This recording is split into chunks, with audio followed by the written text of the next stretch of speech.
Touchdown! Welcome into The Drive with Carrington Harrison. Back-to-back best sports talk hosts as voted on in the Pitch magazine. Live from the Fan Studios. Here's CDOT. Let's do this. Another day, another dollar, another edition of The Drive. You are listening to The Drive on 96.5 The Fan, 96.5thefan.com, and also the Odyssey app. My name is Carrington Harrison. Excited, delighted, thrilled to be here with you on this wonderful, wonderful Friday. I am not sure if you could ask for a more beautiful day outside than the one that we have. Now, I am no meteorologist, even though I did play one time on television, if you forgot. I think this is the most perfect and most beautiful day that we have had so far in 2025. We'll get to that coming up in just a little bit. We got a lot of fun planned between now and the end of the show. Omar Norman Lott is going to be on the show coming up in about 10 to 15 minutes, and we're going to catch up with the Chiefs' second-round draft pick. Vern is going to be on the show today. We're going to talk about Bill Belichick, that he and his girlfriend could potentially be planning a reality television show. There is certainly a lot to get into. Before we get into any of that, I want to ask you guys a couple of favors. Number one, I need you listening to The Drive each day at 2 o'clock right here on 96.5 The Fan. And number two, I need you to tell one friend. It'd be great if you could tell two friends to check out the show, but you know what? Beggars can't be choosers. I would really appreciate it if you guys could just tell one person at some point this weekend to check out the show. So I want to read to you guys a tweet that I got. So to give you the backstory, Harold Kuntz, friend of the show. I like Harold a lot. He tweeted out that there were 25,000 people at yesterday's game. It was school day at the K. They always see a bump for school day at the K. And then I replied to the tweet and said, I'm excited to see how many people go out for Friday's game. The Royals are the hottest team in baseball. The weather will be perfect. It has been perfect today. And you have a big market team in town. Well, someone sent me a tweet and said, oh yeah, the attendance talk has begun.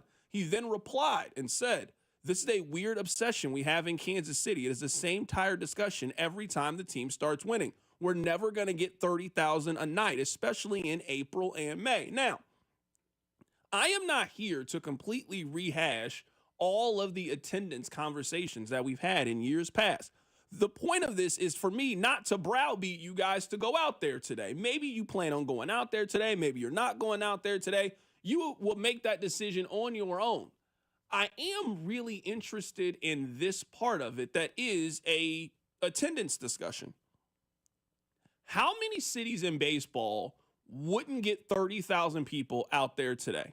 Now, I know what some of the excuses are going to be. Well, they're not downtown. It's kind of hard to get to. Well, it's graduation weekend. I mean, everywhere around the country, they are graduating this weekend. But I believe if Minnesota was having the kind of start to their season that Kansas City is, they'd be packing out Target Field.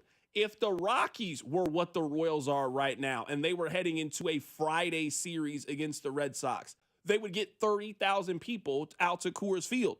You tell me the baseball cities that you don't think would get 30,000 people out there today. And we are talking about some pretty bad franchises and or some pretty bad fan bases. We're talking about the Oakland A's or whatever they're calling themselves now. Maybe Miami would be in that conversation. I guess possibly Tampa Bay. I think that might be it. If the Pittsburgh Pirates were having the stretch that the Royals are having and it was a Friday, beautiful day, they are filling PNC Park. This is why I think this matters. I think the attendance today, tomorrow, are indications of where you guys are with the team. I was here in 2015. In fact, I worked at the exact same station and was sitting in this exact same chair that I'm currently sitting in back in 2015. You guys didn't have to be told to go out to the stadium and to support that team. You guys wanted to go out to Kauffman Stadium. There would be no question if the 2015 Royals on May 9th had won 15 of their last 17 games, we wouldn't be having this conversation. It'd be a $40, $50 get in. The lowers would be completely sold out. There'd be people outside that wouldn't be able to get in because the demand would be so high. You guys had fully bought into the Royals, and of course, it makes sense. They went to the World Series in 2014, and they carried that momentum into the following season, and they were the best team in baseball at this point of the season. So I certainly understand why everything was Royal-centric. I also understand that the Chiefs were in a very different place then, that all of your sports fandom was in one basket. It was the Royals. They were the biggest story. They were the it thing in town. The economy was different. Everything was different in 2015. So I certainly understand that this is not a one-to-one comparison. But if you were around in 2015, you know what I'm saying is true. It'd be sold out tonight. It'd be sold out. Red Sox in town, 75 degrees, perfectly sunny, light breeze, Royals' hottest team in baseball.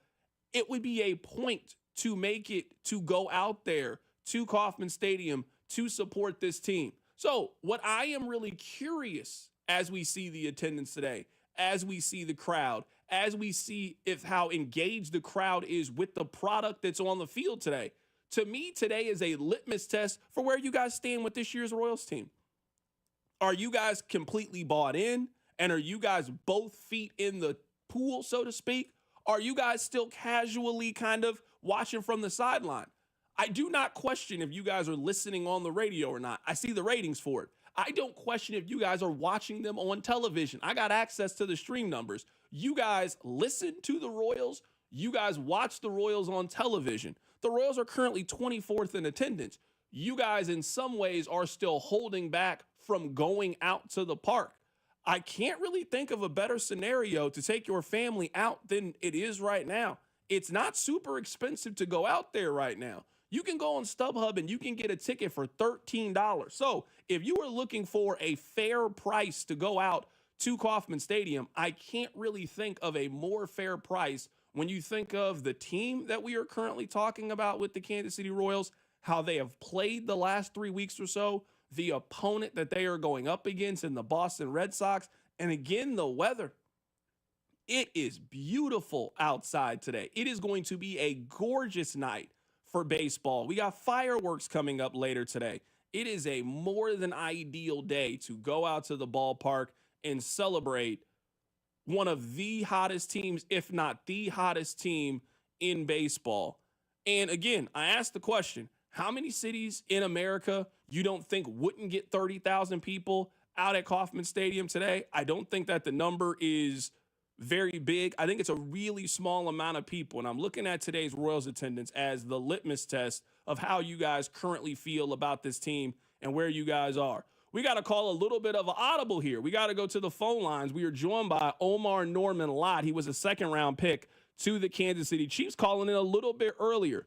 Omar, this never happens. Usually we get football players calling in late. We never get anybody calling in early. Hey. If you're on time, you're late. 5 minutes early is always on time. So we're very happy to have you on the show today. I have this question. I cheer for Missouri, and I've always wondered, what is a volunteer? You played for Tennessee. Do you know what a volunteer is? Just the ability to be selfish enough to put the team before you and withhold that standard and culture that's set. Because what is you guys' mascot? It's like a dog, right? It's like Smokey or something? Yeah, a little Smokey. Are you a big Smokey fan? Yeah, Smokey's my guy. I love Smokey. Right now, we're joined by Omar Norman Lott joining us on the show today. We'll bounce back and forth between some football, and we'll also have some fun. What was it like to play in last year's college football playoff? It was honestly a blessing to be there, and a real surreal feeling, to be honest. It was we didn't get the outcome that we wanted, but it was honestly just a blessing. Yeah, I mean, there was so much. Yeah, I mean, last year there was so much emphasis on just simply making the college football playoff last year. You know, for the first time, we had expanded this thing. I'm just sure the excitement around campus and just being around it, it was an honor to even be included in last year's playoff. Right. Right now, we're joined by Omar Norman Lott joining us on the show today. Omar, what was it like to get that phone call that you had been drafted into the league? It was honestly crazy to get the call. Like, I was at pick 60, I went to the bathroom, And in the middle of me coming back, my agent's running full speed at me, like screaming, "Come on, let's go to Chiefs!"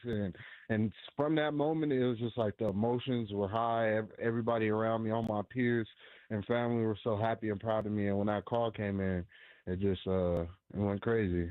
Did you have any Honestly, sense? blessing. Did you have any Say it sense again? that you possibly could be going to Kansas City? I mean, there were some mock drafts that had you there, but you never know what you can take seriously from those mock drafts. Did you have any indication that Kansas City was a possibility for you? Honestly, I did. I did have a small indication that that could be where I land, but with how the draft goes, you honestly never know until that call comes. I know it has to be an honor to watch to get drafted to a team that you've obviously seen a lot of. I mean, they've played in so many high profile, so many marquee games that you're sitting in college and you're just hoping that you get signed to a great organization and you get signed to maybe the best team in the league.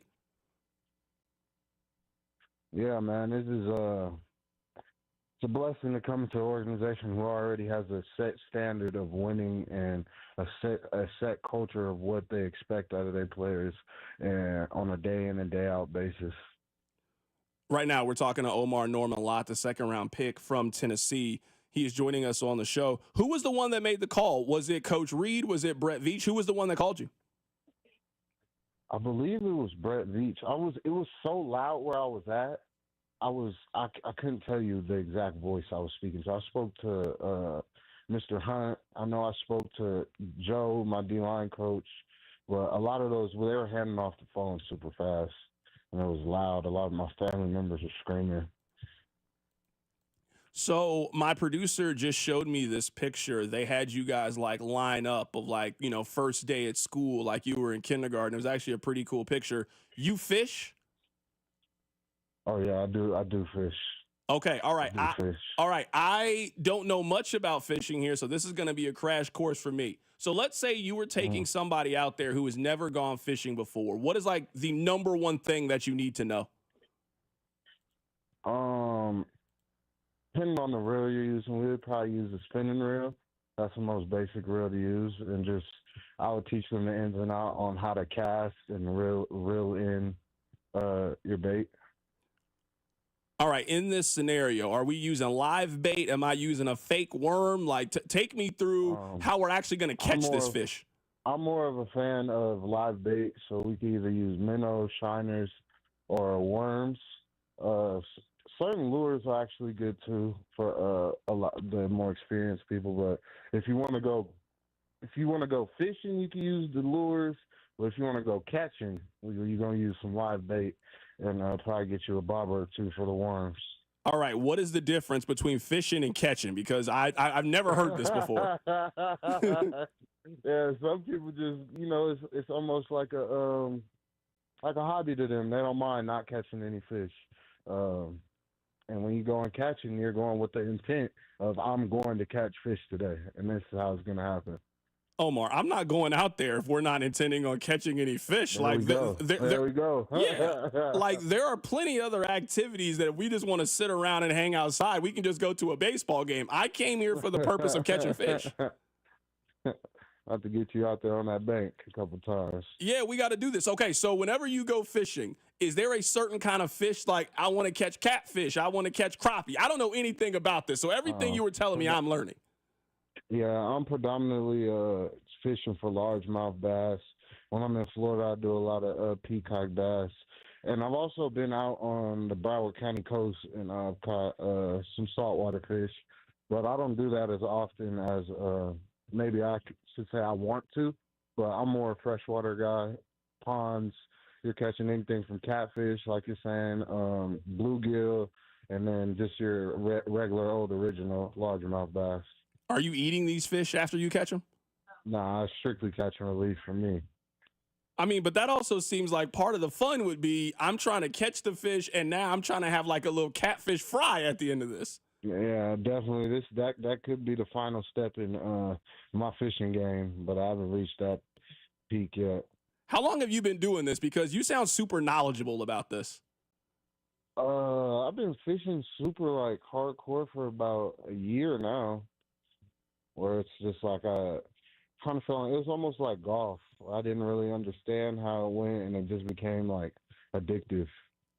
Okay, so no, this is interesting. So you fish and play golf. The thing is about me with golf, I'm super good on the greens, and then my driver is so bad. That's the thing. And then I don't know how to keep score. That's my problem. And then fishing, all you got to really know, comparing that to fishing, all you got to really know is let me learn how to tie my knots, and then how to cast. Omar here. I'm not calling you a liar because I don't know you well enough to call you a liar, but I find it hard to believe that you're super good on the greens and also a beginner at golf, because that might be the hardest thing to get good at. No. I'm not even. I wouldn't even consider myself a beginner. The last 2 years here at Tennessee, as soon as I got to Tennessee, I would hit the driving range like consistently every other day. We had a deal worked out with the head man of the pro guy at the country club, and he would let us come up there and play for free all the time. So I say I'm pretty intermediate at golf. I'm not even a beginner. All right, so tomorrow I understand my swing. I know that. Okay, no, that makes sense. All right, so tomorrow, let's say that you could pick your ideal person. Are you picking somebody to go fishing with, or are you picking somebody to go play golf with? Fishing all day.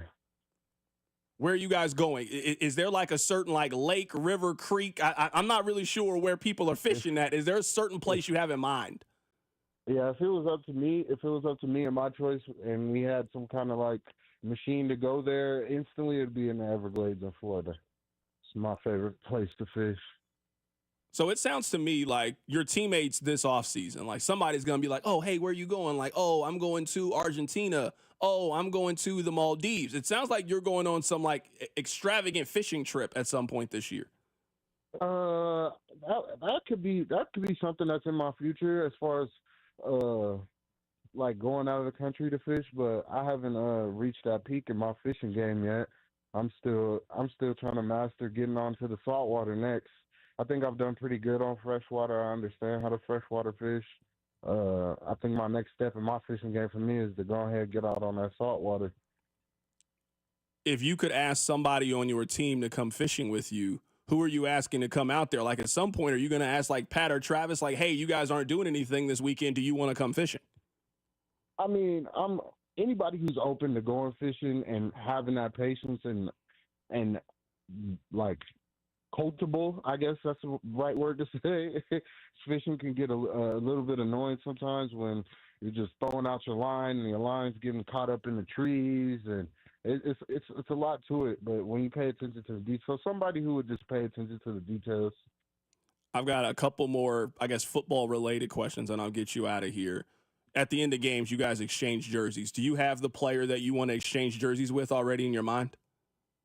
I got a couple of friends here in the league right now, so this is kind of a hard one. I'd probably have to go with Jaden Daniels. Me and him, we played at Arizona State together for 2 years, and he's been doing a lot of great things. How does that work? Are you guys coordinating this jersey swap before the game, or is it just afterwards you guys hey man, you played good, and then you just ask him, hey, can we swap jerseys? No, honestly, with me being a rookie and never having been through that process, I don't know. Okay, yeah, I wasn't sure. I see it happen all the time. I wasn't really sure how to set this up. I mean, I wish I could help you with this, but I can't. yeah. I'm I don't know. What I would think it would just be somebody just showing respect after the game and just letting them know that they would like to swap jerseys. All right, if you were a baseball player, what song would be your walk-up? What song would be my walk-up? Ain't It Fun by Paramore. I would have never guessed that based on the conversation we've been having. I would have never guessed that. Ain't it fun living nah, for real. Okay, so this is actually funny because me and Rob, you just talked to him. He was a producer. We were just talking about this. I think that everybody kind of that person for me is Katy Perry. So tomorrow we're actually going to see Katy Perry in concert. The way you feel about Ain't It Fun, that is the same way I feel about Firework. I love that song. Incredible song. Yeah, everybody has their little songs, but it definitely be Ain't It Fun for me. All right, Omar, you know what? I'm going to try to set it up that you and I can go fishing at some point this summer. I'm going to have some free time. Eventually, you're going to have some free time. I would love to go fishing with you. Hey, I'm game. Let's do it. That is Omar Norman Lott joining us on the show today, and we have a fishing date scheduled. Omar, man, great stuff. I appreciate you, man. Yeah, thank you for having me. Absolutely. That is Omar Norman Lott joining us on the show. Can we figure out how to get a hold of his people so we can go fishing at some point? I'd love to do it. I'd love to figure out a way that we can go fishing with him. I mean, I don't know anything about it. I don't know if I would be very good at fishing, but I'd go give it a chance. If I catch the fish, though, I'm not giving it back to the game. No. We're sauteing and grilling this and frying this bad boy up. Yeah, but some of the fish that you catch, now he talked about like up in his saltwater game. Some of those saltwater catches you can't eat. Like if you're out catching marlin, you're not eating marlin. Yeah, if you're. Why can't we eat marlin? I don't know why. I don't. Marlin might not be a perfect example. I don't know. I'm saying I don't know anything about this. There are some fish that you just catch and release. You don't eat some. Well, big sport fishing, like big game fishing, is a thing where you don't like. Oh, I caught this giant fish and I made it my dinner. That's not really a thing. Okay, well, I don't know anything about it, so I'm coming at this from a place of ignorance, and I can admit that I don't know exactly what's going on when it comes to the fishing. It just sounds like I'd be interested in going fishing at the end. At some point, I'd be down to go. It sounds like a great time for all involved. Are you coming? Are you going to come on our fishing date? I'm not a fisherman myself, no. Okay, I didn't know. It's not for me. I've been fishing. It's not for me. You have been fishing before? I have been fishing both in the ocean and in freshwater. Okay. Neither time was I like, man, I loved this. Well, he said he needs to all his saltwater game up. He got drafted by the wrong team then. If that's a hobby that he wants to pick up, we can't have salt water around here. There's no salt water around here, right? I'm not crazy enough. There's no salt water. This is a real question? You don't notice this offhand? There's no salt water? I don't know. There's no salt water around Kansas City, Missouri. Who knows? I do. Well, most people would know. Who knows? There might be a lake that's like, oh man, wait, we didn't know. It's like, oh, I don't know. No, the places you fish in the KC-Mo area are not salt water. I didn't know, man. I didn't know. The Everglades was an interesting answer for go-to fishing spot. That feels like a first-class trip to be eaten by an alligator. But that's just. It also doesn't sound like it's very fun to go fishing in the Everglades. It just sounds like there's more beautiful places to go. That's what it sounds to me. It sounds like there's more beautiful places to go. I mean, the Everglades. Just, no, I've done a fan boat tour in the Everglades. I'm good not dealing with anything in the water. Look at this. People are inviting us. They got like their own little private lake. They want us to go fishing. Let's reach out to his agent and let's go fishing. I'm down to do it. You got to go fishing early in the day. Is it like how hunting is? Because everybody says about hunting, you can't just go hunting at like 3 o'clock in the afternoon. You got to go hunting at 5. Based on my knowledge, time of year. Let's say you're going to the Ozarks. Pick a place near here. You want to fish in the morning because as it gets hotter and hotter, the fish are less likely to be near the surface. Okay. But I mean, if I got that little worm down there, maybe they're like, oh, it's food up there. They don't like the hot. Oh, well, neither do I. That's fair. Texting makes a good point. I would love to watch you apply for a fishing license. That would be fun for everyone. You got to get a license to go fishing? Oh, yeah, baby. Wait, I got to go. Hold on. I got to get a license to go fishing? Go get your real ID and go get that fishing license. Hold on. You're telling me. No, I don't believe this. I don't believe this. I mean, I know there are fishing licenses. That has to be like in certain places. You're telling me right now that people just go out to the lake. They all have a license to be out there. I don't believe that. I don't believe it. Somebody said, CDOT, you do know if you go fishing, you have to be around the water. I don't mind being around the water. I don't have any interest of going into the water. Being around the water does not bother me. I'm not planning on going into the fish's habitat. I don't want to go in there. I want to be around the habitat, not in the habitat. Okay, I'm reading people are saying about the license. I didn't know. I'm learning so much today. I didn't know. We are going to try to set this up. I would actually like to go fishing. It sounds like it'd be a great activity. He was super knowledgeable about fishing. I don't know anything about it. But I did learn something today. All right, you know what? Coming up on the other side, we'll get back to the Royals. We'll get our random lineup. I'm a little disappointed that we didn't get our random lineup today. We'll do that next. Keep it right here. It's The Drive. The Drive with Carrington Harrison on your new home for Chiefs football. 96.5 96.5, The Fan, brought to you by DM Injury Law. Have you or a loved one been in a car wreck? Contact DM Injury Law today and get the money you deserve. Car wreck? Remember, Mike's got this. Hey, baseball fans, there's no better place to bet the long ball than BetMGM, an official sports betting partner of Major League Baseball. Swing big on your home run bet with BetMGM's Home Run Boost token. No opt-in is required. Just log in to your BetMGM account to receive your Home Run Boost token. Then activate your token when you place a bet on any player to hit a home run. If that player goes yard, you'll score a bigger payout. No matter the showdown, BetMGM is the best place to bet the long ball. Don't miss your chance to claim your MLB Home Run Boost token. The action is on deck at BetMGM, the king of the big swing. Major League Baseball trademarks used with permission. BetMGM and GameSense remind you to play responsibly. See BetMGM.com for terms. 21 plus only. Kansas only. Existing customer offer. Subject to eligibility requirements. Rewards vary and expire in 1 to 7 days. Please gamble responsibly. Gambling problem? Call 1-800-GAMBLER in partnership with Kansas Crossing Casino and Hotel. Harrah's Kansas City Casino is giving away $700 every 7 minutes from 10 a.m. to 10 p.m. on Saturday, May 10th. And at 10:01 p.m., one lucky guest will win $7,000. With over $77,000 in prizes, there are so many ways to win. Only at Harrah's Kansas City.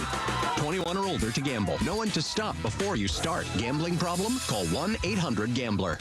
Men, is good enough really what you want with your sex life? This is Jeff for Heartland Men's Health, and if erectile dysfunction is making a bad bedroom experience for you and your partner, you should call us because you want your intimacy to be fantastic, both for you and the one you love. At Heartland Men's Health, our treatments have success rates of well over 90%. And because we're a medical practice focused on men's sexual health, we can offer many treatment options and even combine treatments to find the right one for you. Which means if you're like most of our patients, we can likely get you performing like you haven't in years. So make an appointment and make a change from good enough to really good. Your initial visit is just $99 and includes blood work, a medical consult, and if medically advised, a test dose. And if that test dose doesn't work in the office, your visit is free. Call 844-447-6600. That's 844-447-6600. Or go to heartlandmenshealth.com. We have 3 offices to serve you. Heartland Men's Health, a Promenic restorative health practice. Thy ticket, Lady Jennifer of Coolidge. Well, many thanks, good sir. Here'th my Discover card. They accept Discover at Renaissance fairs? Yeah, they do here. Discover is accepted at the places I love to shop. Getteth with the times. With the times? You're playing the lute. Yeah, and it sounds pretty good, right? Discover is accepted at 99% of places that take credit cards nationwide. Based on the February 2024 Nielsen report. Life insurance. Why are you putting it off? Can't afford it? Too much hassle? Think you don't need it? There's lots of excuses for putting off life insurance. But if you weren't there, who would pay the mortgage and other bills? With Ethos, you could be covered in 10 minutes and boom, family protected. Ethos, fast and easy online term life insurance. Up to $2 million in coverage with no medical exam. Some policies as low as $1 a day. Answer a few health questions and get your free quote at ethos.com/radio. That's ethos.com/radio. This is the story of the one. As a safety manager at a manufacturing plant, he does everything he can to keep his coworkers safe. From finding ways to reduce risks to keeping safety supplies in stock. And for that, he relies on Grainger. Grainger offers a broad range of quality products and next-day delivery, so he can always play it safe. Call 1-800-GRAINGER, click Grainger.com, or just stop by. Grainger, for the ones who get it done. Get in the zone, AutoZone. Annie's first oil change wasn't as hard as she thought because she went to AutoZone, where a friendly AutoZoner helped her find the right oil and save on an oil filter. He explained the job and showed her free how-tos on AutoZone.com. When she was done, AutoZone recycled her old oil for free. No hassles, just help. Everything you need, nothing you don't. Get in the zone, AutoZone. Restrictions apply.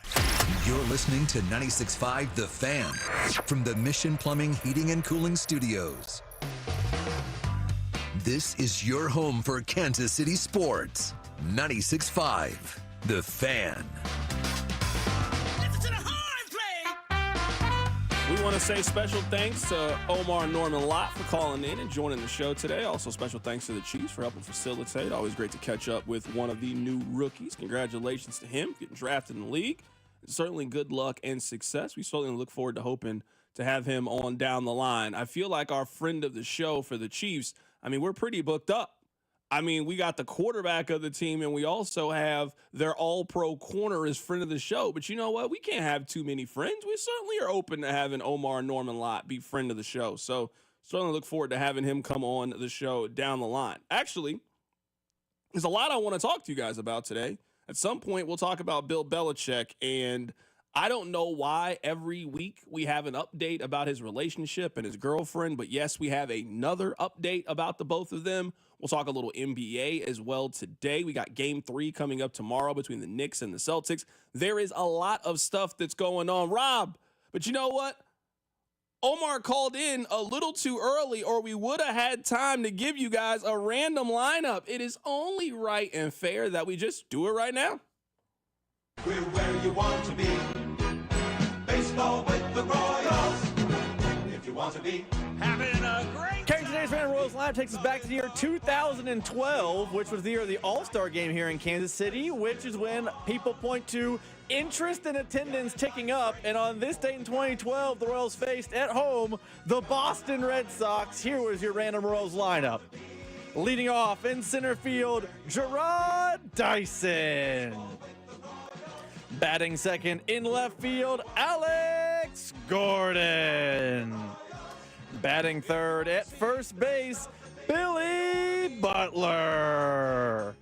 Batting fourth, the right fielder, Jeff Francoeur.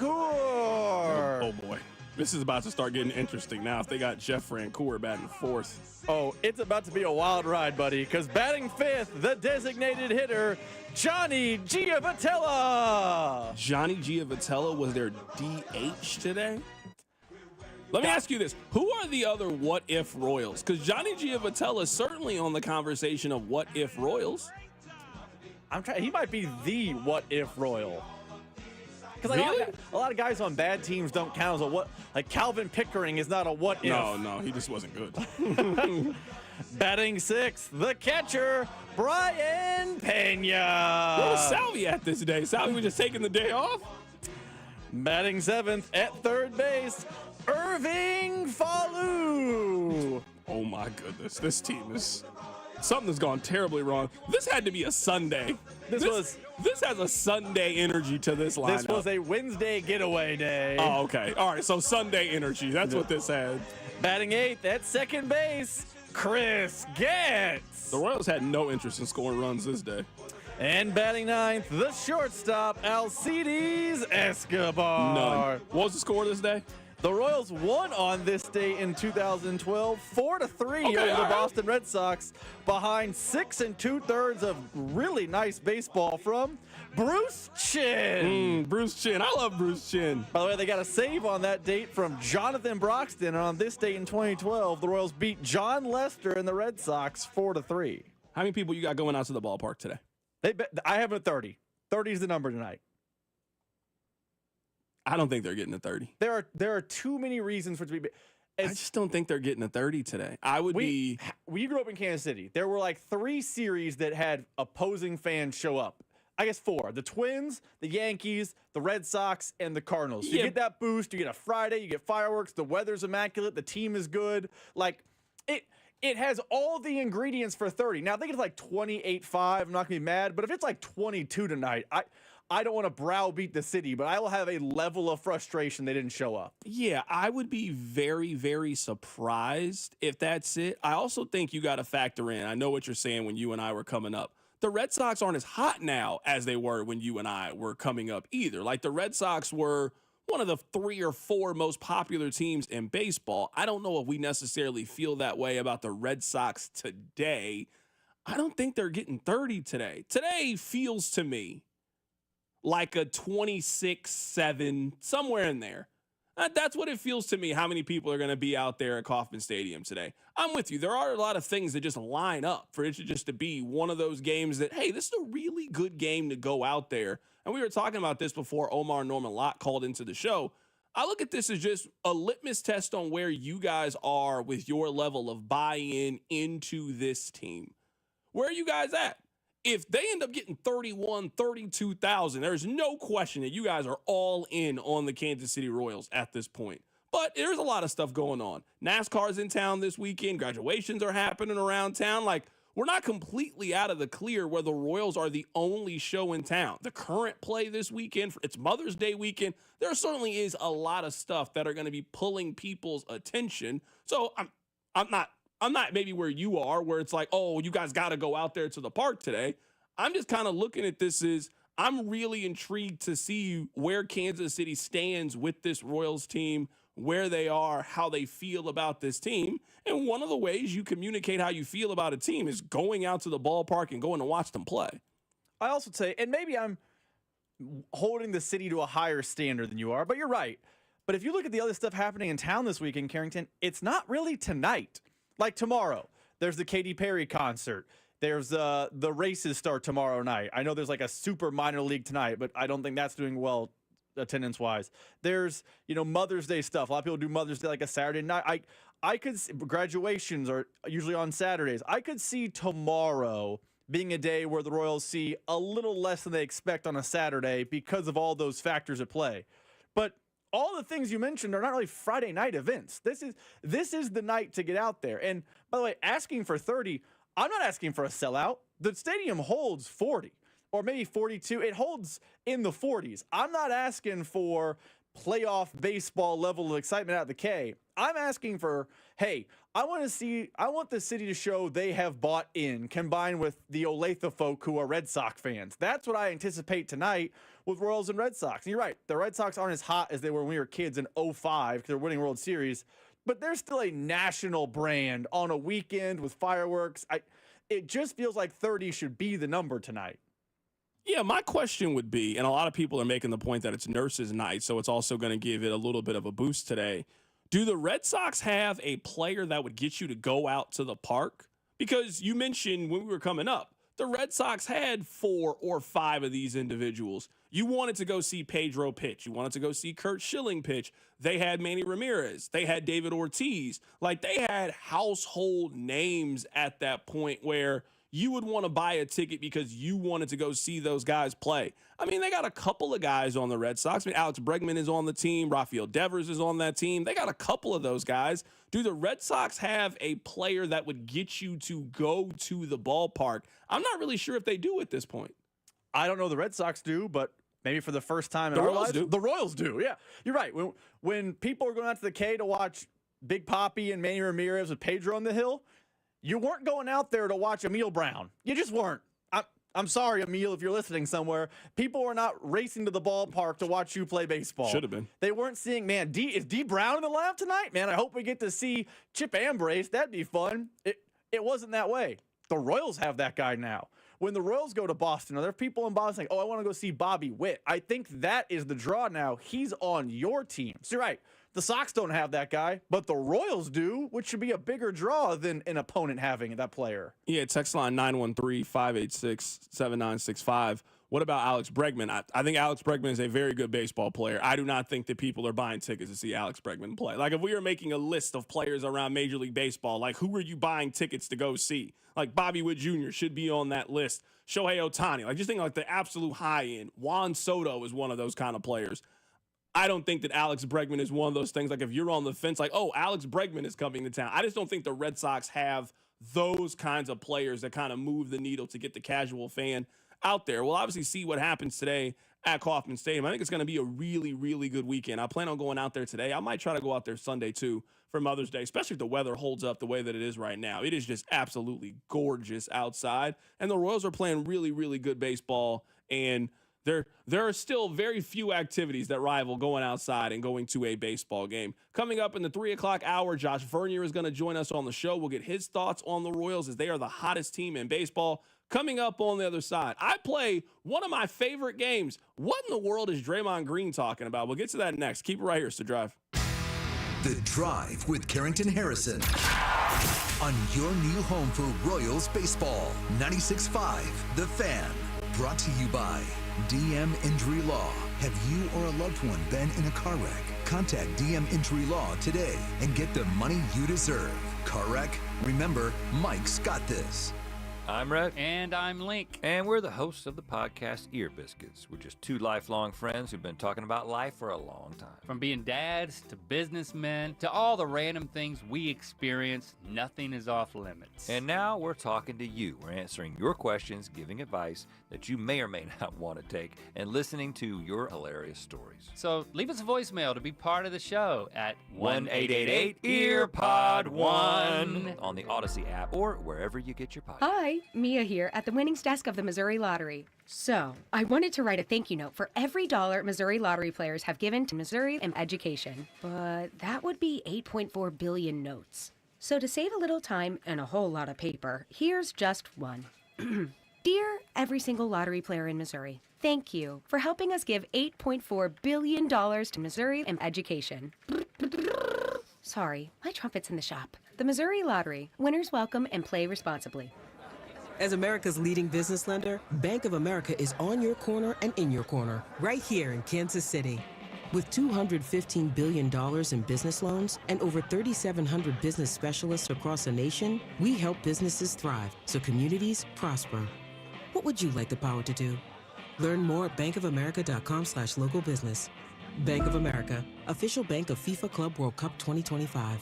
Copyright 2025 Bank of America Corporation, all rights reserved. Graduation season is always so busy around our house, and when we have important celebrations, we trust Hy-Vee. They're my go-to partner for all of our family celebrations, and Hy-Vee can help you with your graduation party planning. They have party trays, personalized cakes, cookies, floral arrangements, party decor, and so much more. Plus, you can leave all the prep work and messy cleanup to Hy-Vee with full-service catering for any size celebration. Choose from a wide range of menu options to suit your style and your budget, only at Hy-Vee. This Mother's Day, treat all of the moms in your life like a queen. No, wait, an empress with a little help from Hy-Vee. Surprise her with a stunning floral arrangement or choose from dozens of gift cards for some retail therapy. Then bring the whole family to brunch at the Hy-Vee Market Grill. Just $24.99 for adults, $7.99 for children 6 to 12, and kids 5 and under eat free. Just one stop for endless options to crown her queen for the day. Only at Hy-Vee. In the moments that matter most, you show up.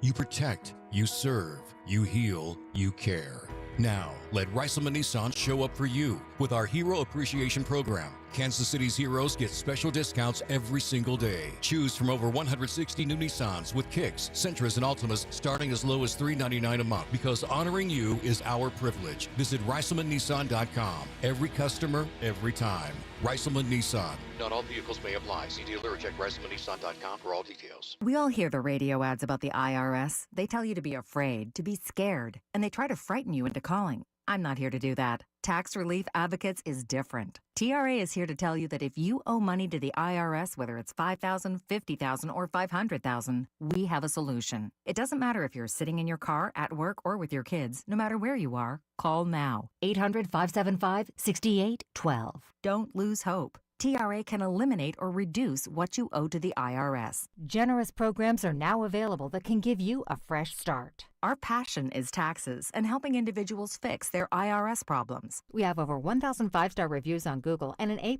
with the Better Business Bureau. You don't need to be afraid of the IRS any longer. End your tax nightmare today by visiting us online at TRA.com or call 800-575-6812. That's 800-575-6812. Tax Relief Advocates. Real solutions for real people.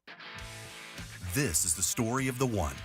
As a lineman, he does whatever it takes to keep the power on in his community. And he wants a partner like Grainger who does the same. Grainger offers the professional-grade products he needs, from voltage detectors to harnesses to hard hats, plus fast, dependable delivery, so he can rise to every challenge. Call 1-800-GRAINGER, click Grainger.com, or just stop by. Grainger, for the ones who get it done. You know what's better than a limited time deal? An unlimited time deal. That's why the Wendy's $5 Biggie Bag with a Junior Bacon Cheeseburger, 4-piece nugs, Junior Hot and Crispy Fries, and small soft drink is available all the time. Because the best time for fresh, never frozen beef and Applewood smoked bacon is all the time. Duh. I feel like I'm repeating myself a lot. For the best deal of all time, gotta be Wendy's. Unlimited time does not mean forever. U.S. price and participation may vary. Prices may be higher in Alaska, Hawaii, and California and via third-party delivery. Fresh beef available in the contiguous U.S., Alaska, and Canada. This afternoon, expect sunny skies with a high of 75. Weather brought to you by Robert Half. Our recruiters' expertise and award-winning AI will find you the skilled candidates you want. At Robert Half, we know talent. Visit roberthalf.com/talent today. You're listening to The Drive with Carrington Harrison on 96.5 The Fan and the Odyssey app. All right, we'll get back to local coming up at the top of the hour. There's also some really important television news that I think you guys need to know, so we'll get to all of that coming up in this segment. All right, let's start with this. There's a game that I like to play in the NBA, and the game is very simple. The game is, what in the world is Draymond Green talking about? Now, we don't get a chance to play this every night in the NBA. We get a chance about once a month, though.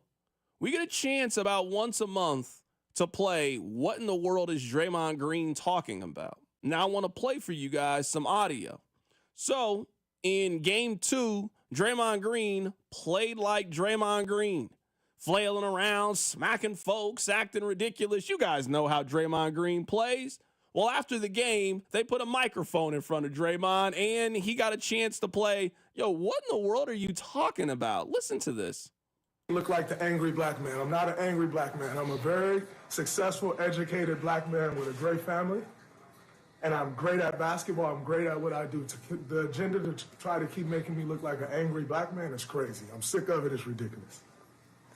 Draymond, my brother, I want to defend you. I really do. What are you talking about? Nobody has created this agenda of you looking angry besides Draymond Green. You've choked another NBA player.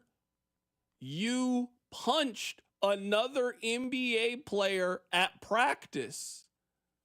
You have repeatedly kicked other players in the nuts. You have the most technicals in the NBA. You one time got ejected and started arguing with the fans on the way out.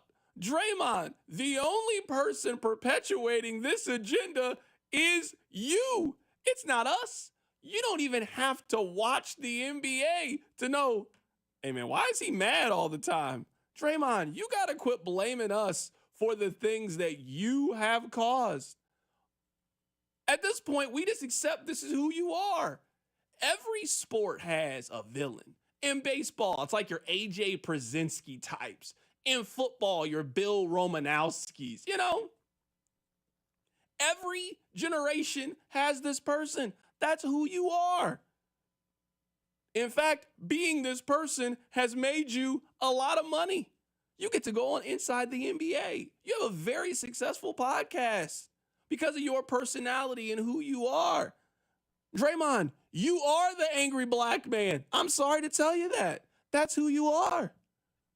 It's not me perpetuating this. It's not the media. It's your actions is why we feel this way. And again, Game 2, you go out there, you get it technical, flailing your arms, hitting folks. You got suspended from an NBA Finals game for doing nonsense.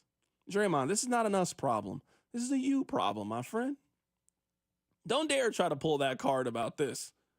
We can pull that card about a lot of things. We can't pull that card about you. You've lost that ability. We got too much video evidence of you being angry for you to say that we did any of this. No, we did not. In fact, we didn't do any of this. In fact, you did it. You alone. Nobody else. Nobody else. I want to tell you guys about a couple of news stories that have come out that affect all of us. Number one, did you guys know that ESPN is planning on creating their own standalone streaming platform?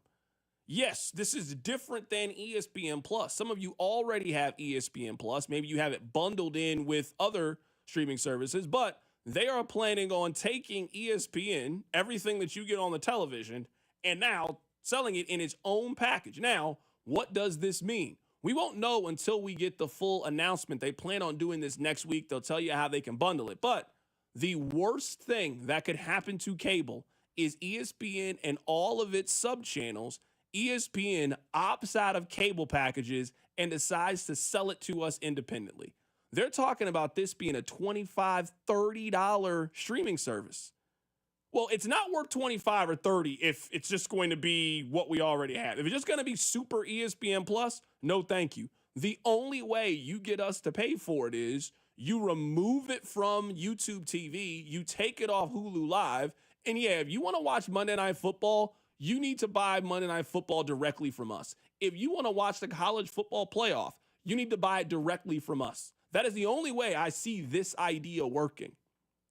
So we will get more information next week, but I just want you guys to be aware of this. ESPN next week is planning on announcing a standalone streaming platform separate than ESPN Plus, because ESPN Plus doesn't give you access to everything. They plan on the ESPN that comes on television, ESPN2, all of those, they plan on announcing a streaming service independent of that for you to get all of their content. Are they preparing and planning to break away from the traditional cable services and what we have now as streaming services to create its own entity that you have to sign up for if you want to enjoy? I mean, they have everything. They have everything at this point. They have a deal with the NFL. They have a deal with the NBA. I don't know how you can watch and follow sports if you don't have ESPN. So we'll see what that means. The second thing that I want to tell you guys about, do you remember last year, the Packers and Eagles played that game on Peacock? You guys remember that? They had a Friday game. It was the first Friday game in, I guess, that early in the season, I think ever, actually. They are planning on doing that game again. We know that the Chargers are going to play in that game. We don't know who they're going to play against, but that's not the news. Did you know that they're planning on putting that game on YouTube? Not YouTube TV. I'm talking about regular YouTube. Yes, the same YouTube that you hand your kids to watch Bluey and Number Blocks, the same YouTube. Yes, they are planning on putting an NFL game exclusively on YouTube that will be available to everybody. Pretty interesting. Not behind a paywall. You don't got to sign up for Peacock. You don't have to sign up for Paramount Plus. It's not going to be on Amazon Prime. They're going to put a game exclusively on YouTube. So we'll obviously see how that works. Last little bit of streaming news that I want to share with you guys is it sounds to me like the Canelo Alvarez-Terrence Crawford fight that is due up in September. It sounds like they're going to put that on Netflix. Now, I certainly hope that it goes far better than the last time they tried to sell us a fight on Netflix. Because the last time they tried to sell us a fight on Netflix, I felt like I was watching internet on AOL. I felt like it was Net Zero, Juno internet. It was as bad of a stream that I could possibly remember. But I think it is obvious that Netflix wants to be in the live sporting content. They were in it with the NFL and Christmas Day. They are back in it with the NFL and Christmas Day. They have WWE Monday Night Raw every Monday now on their platform. They have more boxing events coming up this summer. And it looks like they're planning on, I mean, this is a fight that traditionally they were trying to charge you $79.99 or maybe $100 to watch this fight. Netflix wants to buy it now. So I just wanted to go through a couple of the key stories right now that are happening. I just want you guys to be aware of all the changes that are happening in the sports. Things are changing rapidly. We are past the point of putting the toothpaste back in the tube. The streaming wars, I mean, they've been happening for quite some time, but it's usually been a content game. Well, hey, what does this mean for The Office? What does this mean for Friends? What does this mean for my favorite television show? No, we have now completely moved over to live sports. And one of the few things that, people have shown you time and time again will pay for, and the only thing now that you feel like you have to watch live. So YouTube looks like they're going to get an NFL game exclusively. Netflix looks like they're going to get the fight of the year coming up in a couple of months. And it looks like ESPN is, at least they are certainly planning it. You don't create your standalone streaming services if your plan is to also sell it to YouTube TV. No, we're done with the middleman. We're done with them taking a percentage of this. We want to sell you ESPN directly. We want you to buy ESPN the same way that you buy HBO Max. The same way that you give them to watch The Sopranos and Game of Thrones and whatever your favorite show is, we want to have that exact same streaming service. If there is any entity that could do it, it's ESPN. I just don't know how you keep up with sports if you don't have ESPN, because they have the live sporting rights to every single sport that we watch. Keep it right here. It's The Drive. The Drive with Carrington Harrison on your new home for K-State Athletics. 96.5 The Fan. Brought to you by DM Injury Law. Have you or a loved one been in a car wreck? Contact DM Injury Law today and get the money you deserve. Car wreck? Remember, Mike's got this. Has your home been on the market without success? An expired listing can feel frustrating, but it doesn't have to be the end of your journey. The Sharp Homes team specializes in turning things around. The Sharp Homes team can give you options. Do you want to skip the showings and open houses and go straight to sold? Contact them to discuss their instant offer program. In fact, contact the only agent I would trust if I needed to sell my home. It's Dawn Sharp with the Sharp Homes team, brokered by Epic Realty. You can Google them at Sharp Homes Team or visit them at homesforsaleInKC.com and start packing. One of the busiest times of the year is here, and Smokehouse Barbecue is going to make things a whole lot easier. Grad parties, Mother's Day, and baseball. For your grad party, you can pick up carryout or have it delivered. Smokehouse also has banquet rooms at each location for your grad party. Bring mom to Smokehouse for Mother's Day and treat her to the best barbecue in town. And if you're heading to a ball game, grab Smokehouse carryout and take it to the game. Check out Smokehouse Barbecue in Independence, Zona Rosa, or Gladstone, and at smokehousebbq.com. It's Smokehouse Barbecue.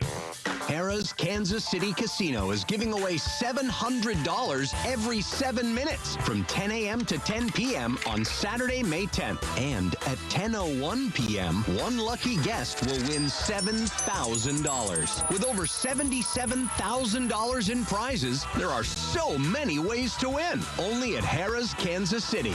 21 or older to gamble. Know when to stop before you start. Gambling problem? Call 1-800-GAMBLER.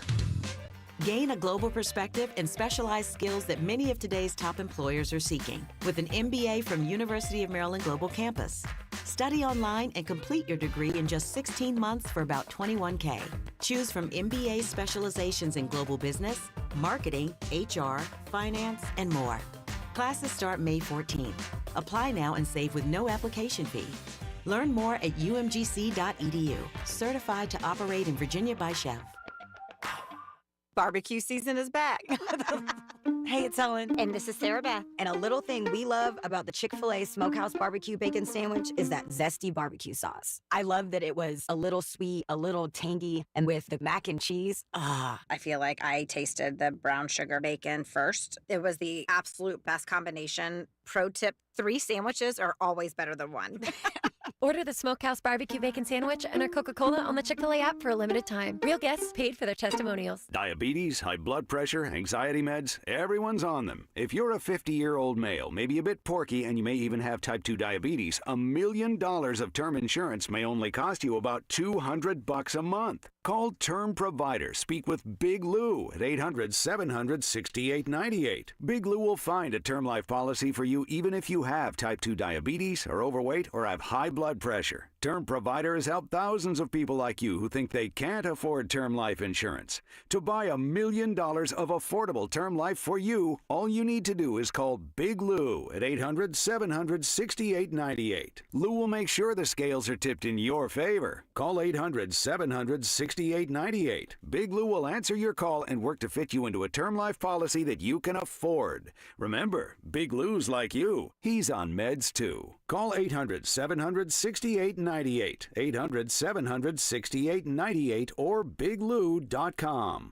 Call Aspen Lawn and Pest Control. Our iconic blue trucks and expert team get it right the first time. Award-winning full-service lawn care and pest control since 1985. Call today for a free estimate. Visit aspenlawn.com. This is the story of the one. As a safety manager at a manufacturing plant, he does everything he can to keep his coworkers safe. From finding ways to reduce risks to keeping safety supplies in stock. And for that, he relies on Grainger, Grainger offers a broad range of quality products and next-day delivery, so he can always play it safe. Call 1-800-GRAINGER, click Grainger.com, or just stop by. Grainger, for the ones who get it done. Get in the zone, AutoZone. Annie's first oil change wasn't as hard as she thought because she went to AutoZone, where a friendly AutoZoner helped her find the right oil and save on an oil filter. He explained the job and showed her free how-tos on AutoZone.com. When she was done, AutoZone recycled her old oil for free. No hassles, just help. Everything you need, nothing you don't. Get in the zone, AutoZone. Restrictions apply. Take me out to my TV on FanDuel Sports Network. Yeah, yeah. Royals games, announcers, and more Royals games. Did I mention they have the Royals? Stream now. Go check out 96.5 The Fan's Instagram page for videos, giveaways, and behind-the-scenes content. Your home for Kansas City sports. 96.5 The Fan, KFNC FM and AM, HD1 and HD2. Kansas City, an Odyssey sports station.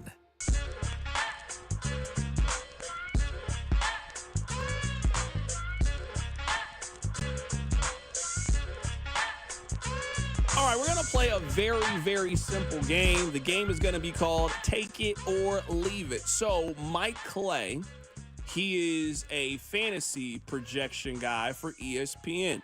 So what he does is he runs the numbers, he runs the data, and he gives you what his computer tells you are accurate fantasy projections for every player in the league. So today he did the Kansas City Chiefs. After the draft, we got everybody situated. These are what my numbers are telling me they project for your favorite player.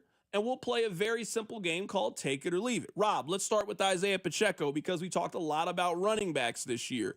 They have Isaiah Pacheco with 183 carries for 776 yards and 6 touchdowns. He also would have 275 yards through the air and 2 touchdowns. Are you taking it or leaving it for Isaiah Pacheco? I would leave it because I think he can do better.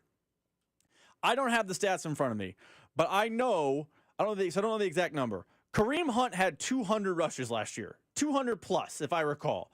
Now, he did that in 13, 14 games? That's outlandish by any metric. That's Marty Schottenheimer level of running a running back.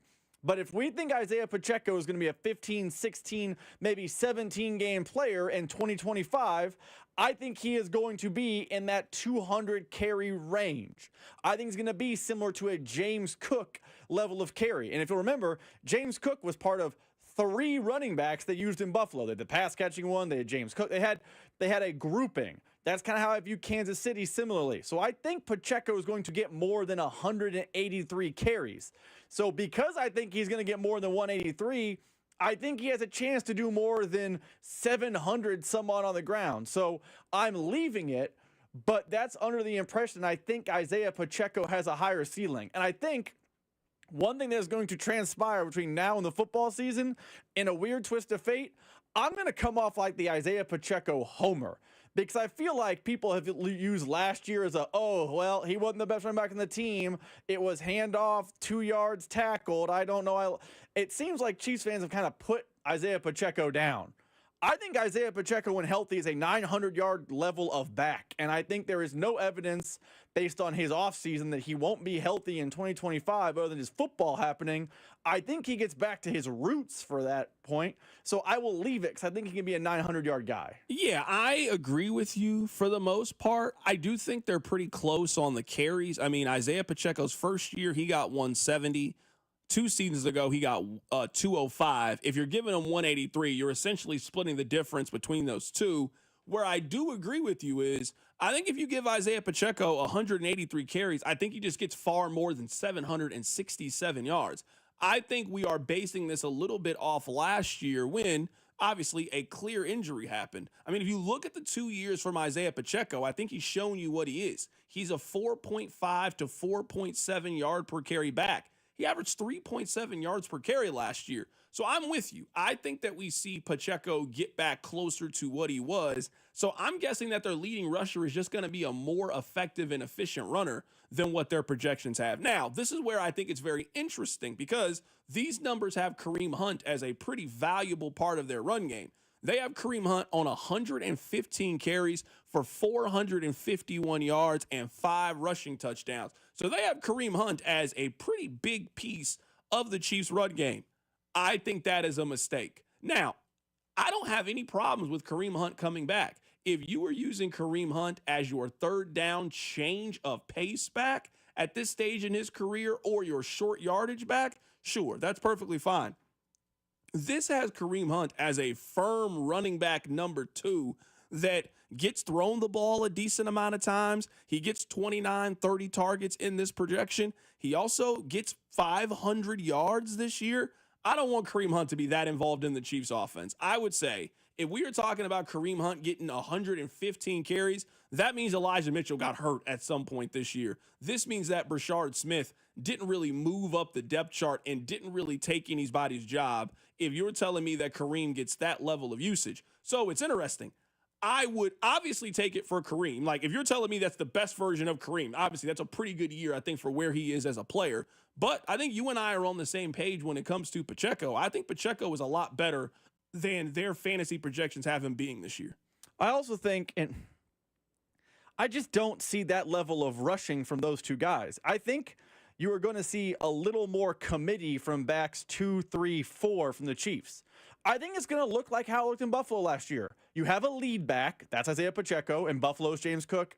And then you kind of have a situational guy. It's third and short. Oh, that's Kareem Hunt.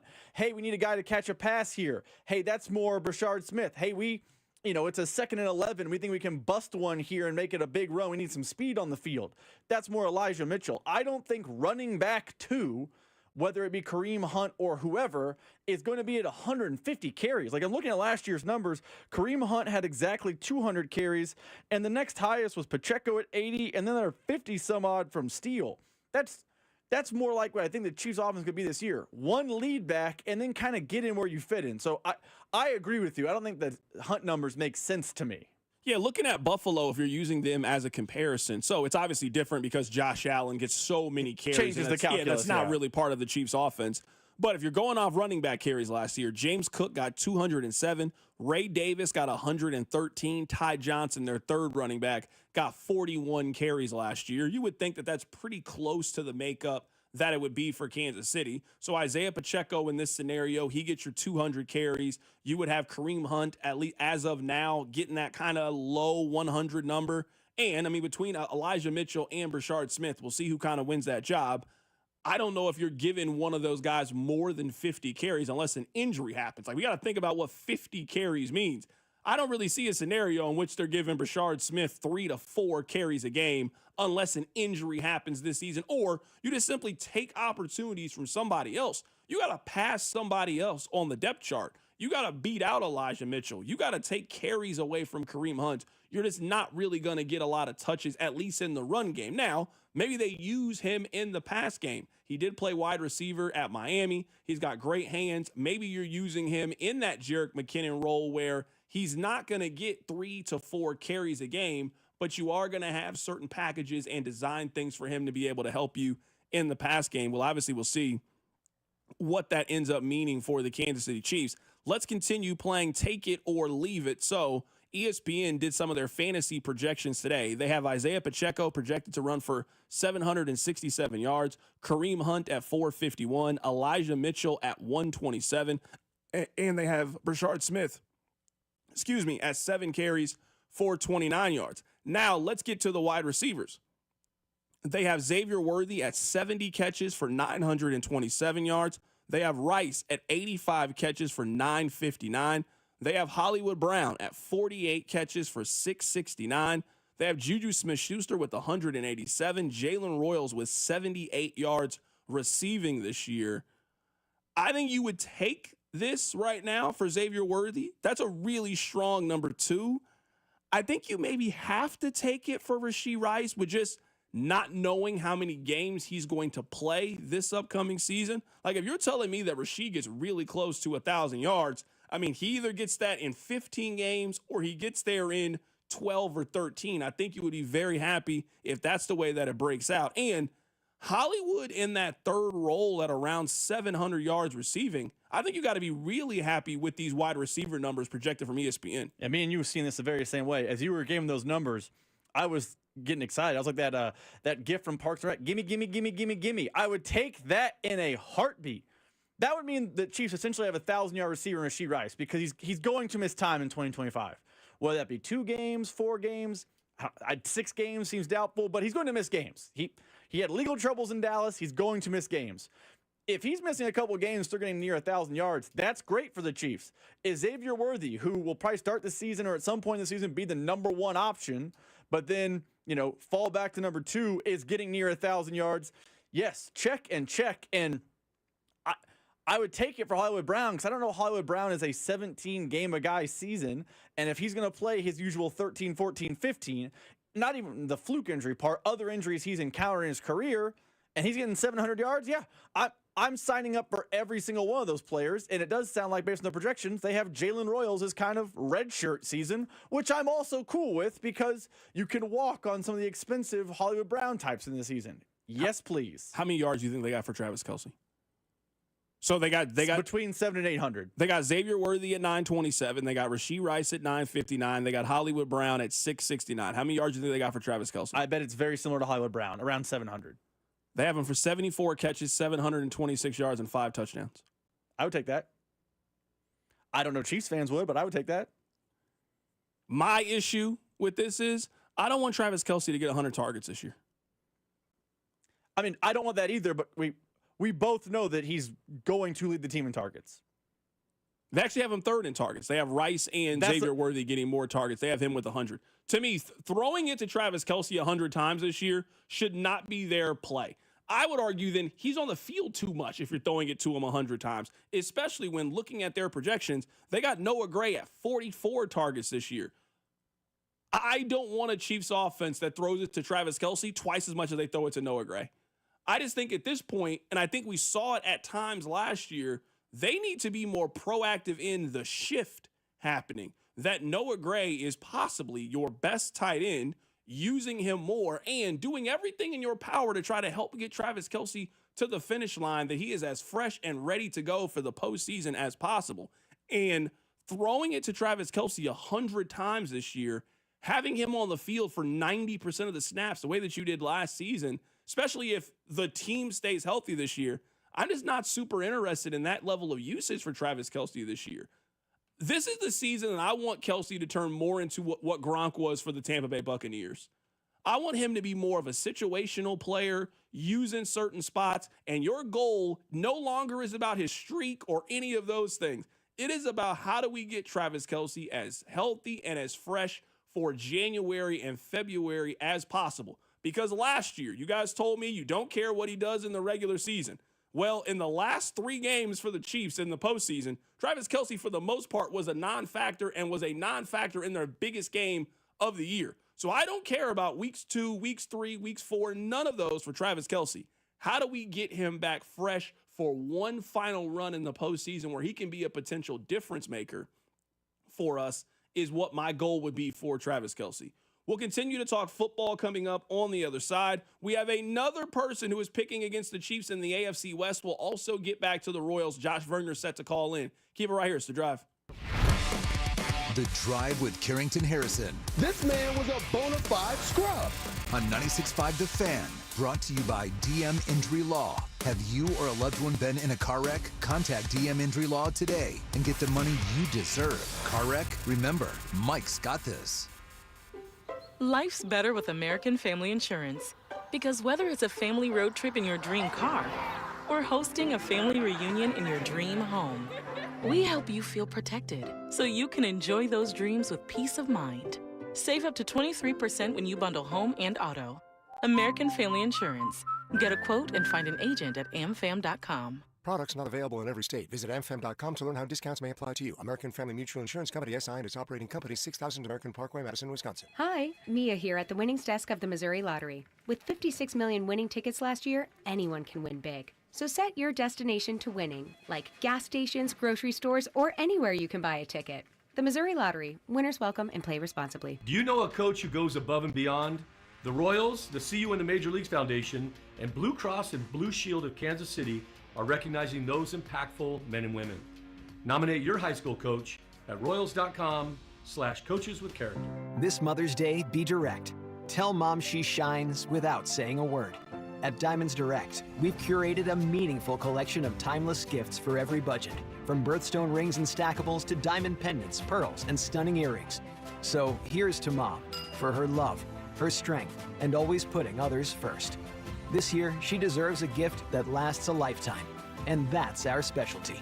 Diamonds Direct, your love, our passion. As men get older, our bodies change. We all know that, and often we just accept the changes as the way it is. But some of those changes, such as bad sleep patterns, low sex drive, brain fog, no energy, and reduced gains in the gym, could be due to low testosterone. And that is something you can change. This is Jeff for Heartland Men's Health. And even if you're in your 30s, if you're experiencing some or all of the symptoms I just noted, you very well may need low testosterone treatment. With our treatment protocols, if you're like most men, you'll be amazed at the change. You'll have more energy, improved mental clarity, your sleep will be better, so will your workouts, and you'll likely find that your sex drive increases too. So give us a call today and make the change for good. Your initial visit is just $99 and includes blood work and a medical consult. And if you start on treatment the day of your appointment, your visit is free. Call 844-447-6600. That's 844-447-6600. Or go to heartlandmenshealth.com. We have 3 offices to serve you. Heartland Men's Health, a Promenic restorative health practice.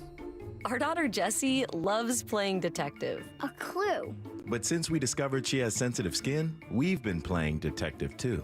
We thought the problem was our puppy. But it was actually our old detergent. Aha. So we switched to Tide Free and Gentle. Tide Free and Gentle provides an excellent Tide clean, and it doesn't leave behind irritating residues like dyes or perfumes, so it's gentle on your skin.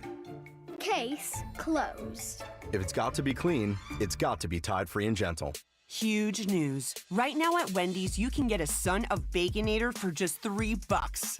I don't think you understand this situation. The Son of Baconator is only $3 for a limited time. You know, smoked bacon, rich melted cheese. That Son of Baconator is only $3.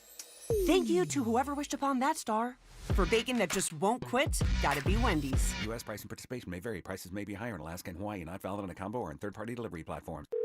Thanks for calling Discover. This is Nia. Hi, Nia. It's Jennifer. Did you know that Discover automatically doubles all the cash back you've earned at the end of your first year? Yeah, I work here. Okay. I was just double-checking. Get it?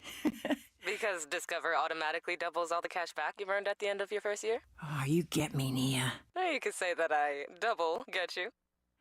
I guess we've taken it too far. You earn, we match. Discover Cashback Match. See terms at discover.com/creditcard. At Fisher Investments, we may seem like other money managers, but we're different. Are you really that different than the rest of us? We are. As a fiduciary, we always focus on what's best for our clients. What services do you offer besides investing? We have a team of specialists in financial planning, estate planning, and more. Your clients rely on you for all that? Yes, we ensure clients receive unparalleled service at every step of the relationship. Okay, but you still sell commission-based products, right? No, because we believe that's a conflict of interest. We prioritize service over sales goals. So, then how do your fees work? We have a simple and transparent fee that's a percentage of our clients' portfolios. So we do better when our clients do better. Wow, we're more different than I thought. At Fisher Investments, we're clearly different. Learn more at fisherinvestments.com. Investing in securities involves the risk of loss. Tonight, expect a low of 51 with partly cloudy skies. Weather brought to you by Staples. Your local Staples store has hot deals and super low prices throughout the store on everything for your business. Save even more with the Easy Rewards program at Staples. Here's traffic, brought to you by DM Injury Law. Have you or a loved one been in a car wreck? Contact DM Injury Law today and get the money you deserve. Car wreck? Remember, Mike's got this. No collisions to report right now, but westbound 70 at the on-ramp from 40 Highway, there's a stalled out car. slowing some traffic down to a stop, so be ready for that. Heavy eastbound 70 out of downtown and northbound 71 into downtown. I'm Lori Pearson, 96.5 The Fan Traffic. You're listening to 96.5 The Fan from the Mission Plumbing, Heating, and Cooling Studios. Hey, it's Cole Reagans from the Kansas City Royals. You're listening to The Drive with CDOT on 96.5 The Fan. All right, we are starting to keep a running tally of this. Now, if you guys see anybody, certainly let me or Rob know. 913-586-7965. So we have to add Sean Merriman on the list. Sean Merriman is picking the Chargers to win the AFC West. I know that you guys want to put my name on the list, but I am not picking the Chargers to win the division. I don't want anything to do with the Chargers. Delete my number. I blocked the Chargers. After how they embarrassed me last year in the postseason, no. I'm not going back. Only a fool repeats his folly. I'm not doing it. So you're not going to be able to put me on that list this year. But Sean Merriman is on that list. Colin Cowherd is on that list. Let's start with the AFC. I would bet my car on this one. Bills win it. Dominant quarterback, not close and well coached. I'm predicting the Patriots will be the most improved team. Drake May actually has a coach. Next up, the AFC North. Even if Aaron Rodgers shows up, they're not beating the Ravens or Bengals. AFC South, I'm going to make a change. I think the Texans win it going away, and the Titans are a wild card team. And in the AFC West, I feel the same way. It's inches, not feet. I think the Chargers empowered their run game, and they're going to be a ball control offense. It'll be classic Jim Harbaugh in year 2. So my AFC playoff predictions: Bills, Ravens, Texans, Chargers, Patriots, Bengals, or New and Chiefs. Colin Cowherd is picking the Chargers to win the AFC West. We can now add another person onto the list. I mean, we're not even in the middle of May, and we're already adding 3 people onto the official list of we are picking the Chargers to win the division. Now, this is a person I wouldn't expect. I would expect Mark Schlereth to pick the Broncos. You know, former Bronco, very close with John Elway, still does radio in Denver. I would think that if he was picking anybody to unseat the Kansas City Chiefs, he would pick the Broncos. No, he's picking the Chargers. The Chiefs will not win the AFC West. It's going to be, mark it down. You think it's going to be the Broncos. I'm going to say it's the Chargers. I'm going to say it's the Chargers. They're a physical football team. They're going to run the ball. And you look at just the slide the Chiefs have been on since 2018. Look at that, 30.1 points per game. First in the NFL through 18, through 19, through 20, through 21, and 22. The last couple of years, 22 points per game, 16th in the NFL. They just keep sliding. They keep getting guys away. Like they lost Joe Tooney. They lost, they don't have a wide receiver. All these things are piling up on the Kansas City Chiefs, and they continue to trickle down. And the one thing I didn't talk about, the refs are no longer going to be favoring the Kansas City Chiefs. Yeah, they got the memo. Chargers are a good team. Chargers are a good team. Okay. I don't want this to sound like I don't think that George Tooney is important, because I do think he is important. If you are picking the Chargers or the Broncos because the Chiefs traded Joe Tooney, I don't even know what to do with that bit of information. He plays left guard. Okay. If we had to make a list of the most important positions on the field, left guard is somewhere in the range of 18 to 22 in terms of positional value. Now, he is a very good player. And yes, he showed you the versatility to be able to step out and play left tackle as well. Yes. I'm not here telling you that Joe Tooney is not a good player. I mean, their quarterback comes back, right? Their number 1 running back is back. You believe that in October, they'll have their number 1 wide receiver back, their number 2 wide receiver back, their number 3 wide receiver back from last year. You think that their cornerback room has improved from last season. They bring a majority of their pass rush back from last season. We're not picking the Chiefs because the Chiefs traded Joe Tooney? Okay. So we have the list right now. We will continue to add to the list. If you guys see anybody, 913-586-7965, certainly let me or Rob know. We have 3 people on the list right now that are picking the Chargers to win the AFC West. We will continue to do a living document of this, a Google Sheets, a living testament, and we will continue to update it as more and more people come in. But right now, the number is at 3. We're going to get back to the Royals here coming up in a bit. Josh Vernier is going to call in live from Kauffman Stadium. We'll get his thoughts on the hottest team in baseball. Let's talk some football until Vern calls in. So Pro Football Focus, they had a story today where it was, what is the last offseason move for every team in the NFL? For the Chiefs, it was add more juice at edge rusher. Here was the write-up about it. Kansas City has been content to stay the course regarding their pass rush, but finding an upgrade on the edge would be a great move. Mike Dana isn't cutting it. Inserting a proven veteran option on the edge, such as Zadarius Smith, would boost the unit, and they go through his Pro Football Focus numbers. So Pro Football Focus feels like the Chiefs need a little bit more juice on the outside at edge. Isn't the answer for the Chiefs, I think, very simple? Now, we'll see if they are right or wrong, but they believe that the extra juice this season to the pass rush is simply a healthy and viable Charles Omenihu. We're talking about a guy who went from 7 sacks a couple of years ago to then 1 sack last year. Now, he missed a substantial amount of time because of the leg injury. But if everything goes according to plan with Kansas City, I think they have enough pass rush. Now, you got to get Chris Jones back to being a double-digit sack guy. If you have Charles Omenihu there from day one, you think about the impact that means for George Karlaftis on the other side. We just mentioned Charles Omenihu.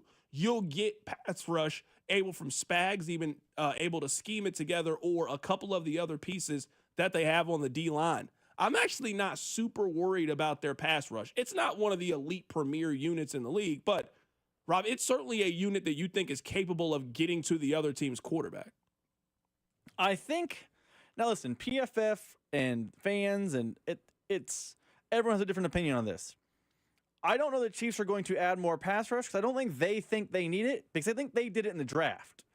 Now, you, me, Brett Veach, PFF, we can all disagree on what to expect from Ashton Gelati in year one. It is fair to have a wide range of expectations, but I think you think it's fair. I just go back and sorry to cut you off there. He's a 3rd-round pass rusher. You typically aren't getting 5 or more sacks from a 3rd-round guy. If we're talking about in year one as a mid-round pick, if Ashton Gelati is going to be a guy that gets you 6.5 sacks in years one, the Chiefs have one of the best draft picks in this year's NFL draft. So, obviously, that could happen this season. I wouldn't be counting on getting pass rush from the, 66th overall pick. That's not where I would be counting on it coming from.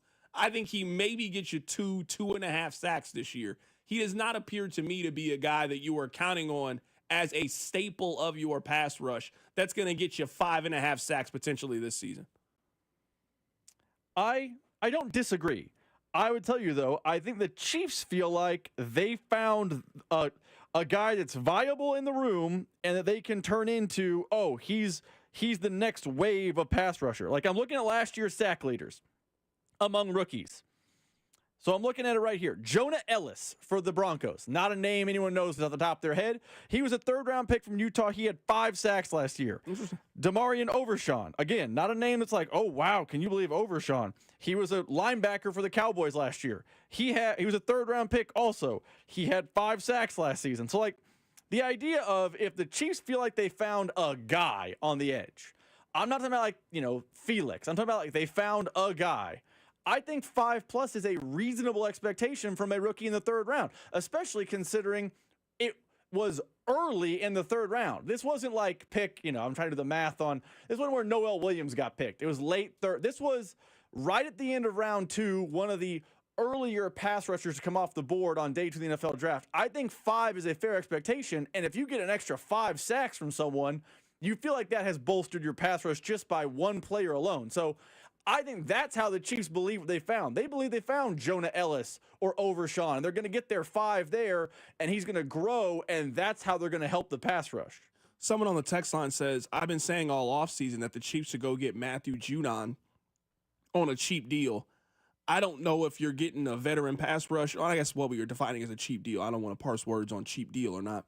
But I am always going to be on the side of you going out and spending a little bit of resource to get yourself a little bit more pass rush. So I'm certainly not against the move. If you were telling me that the Chiefs go get Judon or they go get Smith on a 1 year, let's say it's a $6 million deal that could be $8 million with certain incentives that they end up hitting, I'm certainly not going to be against that move. But to Rob's point, if they think that Ashton Gelati is going to answer a lot of their pass rush questions, I doubt that puts them in the market to go get one of these moves. I mean, Judon and Smith are eventually going to sign with somebody. We know how this goes. These guys don't want to go to OTAs. They don't want to go to mini camp. They'll get signed in late June and show up at training camp, and they'll try to provide some veteran pass rush for a team in the league. Let's head to the phone lines right now and be joined by our guy, Josh Vernier, to talk about the hottest team in baseball. Vern, how you doing, man? Oh, I'm doing very well. It's always fun when they're winning, when the weather's nice, and both are true today. So feeling really good, man. How are you? I'm doing great, Vern. What is the biggest difference in this team now than 3 weeks ago? I mean, offense, you have to point to the offense, right? Vinny's hitting 343 over since the calendar flipped to May. We see Jonathan India with an on-base percentage near 400 since the calendar flipped to May. I could go back to Drew Waters and Michael Garcia coming alongside Bobby Witt Jr. That's really when the offense started to have something, bring something to the table. That happened during that Detroit series, and since then they've won 15 of 17. The pitching was great. It's been obscene of lately, 6 shutouts in the last 13 games. Defense has tightened up. The base running's got a little cleaner. Bullpens remain stout, but if I had to pick one, I would say the offense and the bats that we talked about for the first month of the season. C-Dot, Jonathan India, Bobby Salvi, and Vinny Pasquantino. Bobby's been a stud. Salvi's no longer unlucky. He's running into a double basically every single night. And then I mentioned what India and Vinny are doing. So it's those top 4 bats, and now with Garcia, Waters, and a solid contribution from Freddie Fermin and Kyle Isbell, you feel pretty good showing up to the ballpark for an offense that's averaging more than 5 runs a game since the calendar flipped to May. I was just going to say that. Let's talk a little bit more about Mikel Garcia. I think his value was, while this offense was still trying to figure things out, he was a constant for this team in those first 15 to 25 games or so that allowed Salvi to turn things around, that allowed Vinny to turn things around. It feels like last year he took a little bit of a dip, and that's going to be certain highs and lows when it comes to a young player. But this is the season that a lot of people expected Mikel Garcia to have last year. He has had a phenomenal start to this season. Yeah, without question. Last time I checked, there were only 2 hitters in the big leagues with a better batting average and a higher slugging percentage than Mikel Garcia, and it's Pete Alonso and Aaron Judge. Throw on top of that the guy can play shortstop on an everyday basis at the big league level. Last year, he was one of the top 5 base runners in the sports. I still think he's one of the top 20 defensive infielders in the sport. He's hitting for average. He's showing enough extra base power, and we know he has a really good arm. You talk about that step back that he took last season. I think most of that just was maturation, a lack thereof. A 24-year-old that needed to grow up. Now, I didn't grow up, in my opinion, until I was like 31, maybe 32. So I have grace for a guy like Mikel Garcia. But to see him make this leap, keep in mind, he's only 3 months older than Bobby Witt Jr. He right now looks like a guy that you're going to have to pay $100 million plus to when his time comes if you don't beat him to the punch. Honestly, he looks like the guy that would have made Jonathan India stay in Cincinnati, right? Maybe you still trade Brady Singer, but if this Mikel Garcia was present last year, you're not trading Brady Singer for Jonathan India. You're trading him for something else, but certainly not a leadoff hitter, because Mikel looks every bit of a leadoff hitter, of a 2-hitter. He's just a terrific 5-tool talent. I was just going to ask you, do you see a scenario in which the Royals shake up the lineup? No, not until it's dire with India, and like I mentioned, he's picked it up of late. No, because of what I talked about. The same reason why I'm not expecting Carlos Estevez to leave the closer's role anytime soon. It's still a business. You made a business move in parting with Brady Singer to bring in Jonathan India, and the people that made that decision are going to give a long leash to Jonathan India in that leadoff spot because that's what you brought him here to do. It's certainly not to play defense.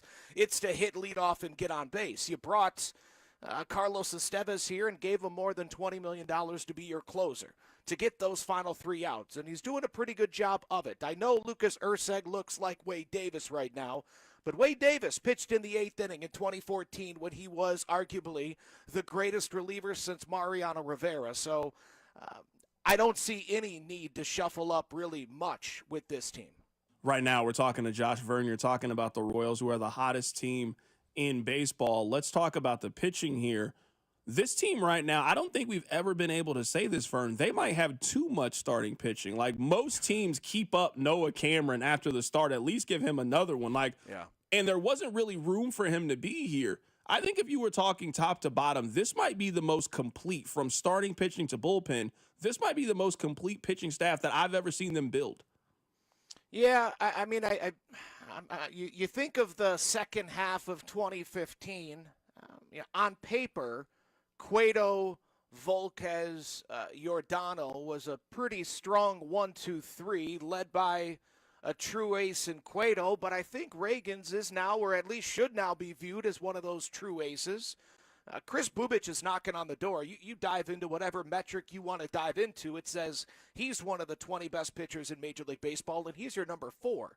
The reigning runner-up for the American League Cy Young and Seth Lugo and Michael Wacha, who, according to the metrics, is one of the 15 best pitchers right now in Major League Baseball. Yeah, Noah Cameron.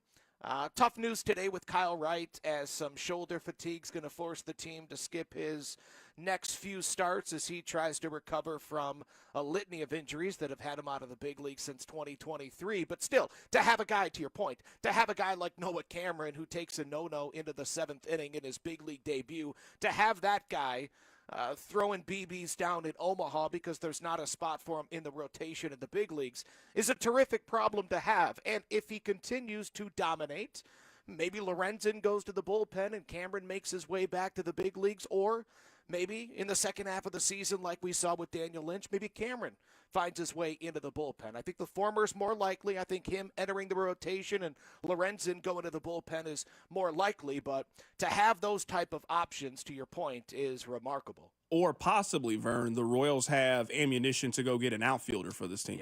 Yeah, no doubt. No doubt. Not only those names I just mentioned, and boy, would Kyle Wright be nice, a 29-year-old that's already won 20 games at a season at the big league level, but the Royals have some interesting pieces at the lower levels of the minor leagues as well. And listen, Aroldis Chapman's in town with the Boston Red Sox right now, and I don't think any Royals fan can view him without thinking of Cole Reagans. There's no reason to believe that this organization will be anything but aggressive going into the July 31st trade deadline. So, yeah, whatever it is that ails this team, last year it was the bullpen. You bring in Lucas Erceg and Hunter Harvey, you throw Daniel Lynch out there, and you felt really good about your bullpen down the stretch. If we're still lamenting this right field, one of the corner outfield spots, right? I think it's only down to one. I think we're happy with Drew Waters playing 5 out of 7 games. But yeah, if you're looking for that thump, that true number 5 hitter, that Kendrys Morales type for this team, I have no reason to believe that this organization won't part with something that they prize to go further than they did last season, to win the whole damn thing. Vern, which one happens first? Is it Cags comes up or MJ comes back? Boy, good question. Well, I don't see either happening before the All-Star break. So I'll say, boy, that's a really good question, because injury could have MJ here sooner. But even with injury, I don't believe that happens before the All-Star game. You need to get him right, top to bottom. But an injury right after the All-Star break in early August, in a pinch, MJ could find himself up here for a week. I don't see the team taking a mega nosedive to the point where you're saying, all right, Cags is now out of the question, because We don't want him viewed as a savior. We want him to join this team as a weapon, someone that we can bring into the lineup in the 7th spot and the 8th spot and let him earn his way up the lineup. Boy, good question. I guess I'll say MJ. I want to say Cags just to get the people going, but an injury and a 3-day stint in the big leagues for MJ because he's already on the 40-man roster, I got to go with the odds, and the odds say that's the correct answer. All right, I'll get you out of here with this last question. This is not me knocking Royals fans for attendance, but I'm trying to think of how many cities in America wouldn't have 30,000 people out there today. Like, you factor in everything. The Royals are the hottest team in baseball. The weather is perfect. The Red Sox are in town. It's a Friday with fireworks.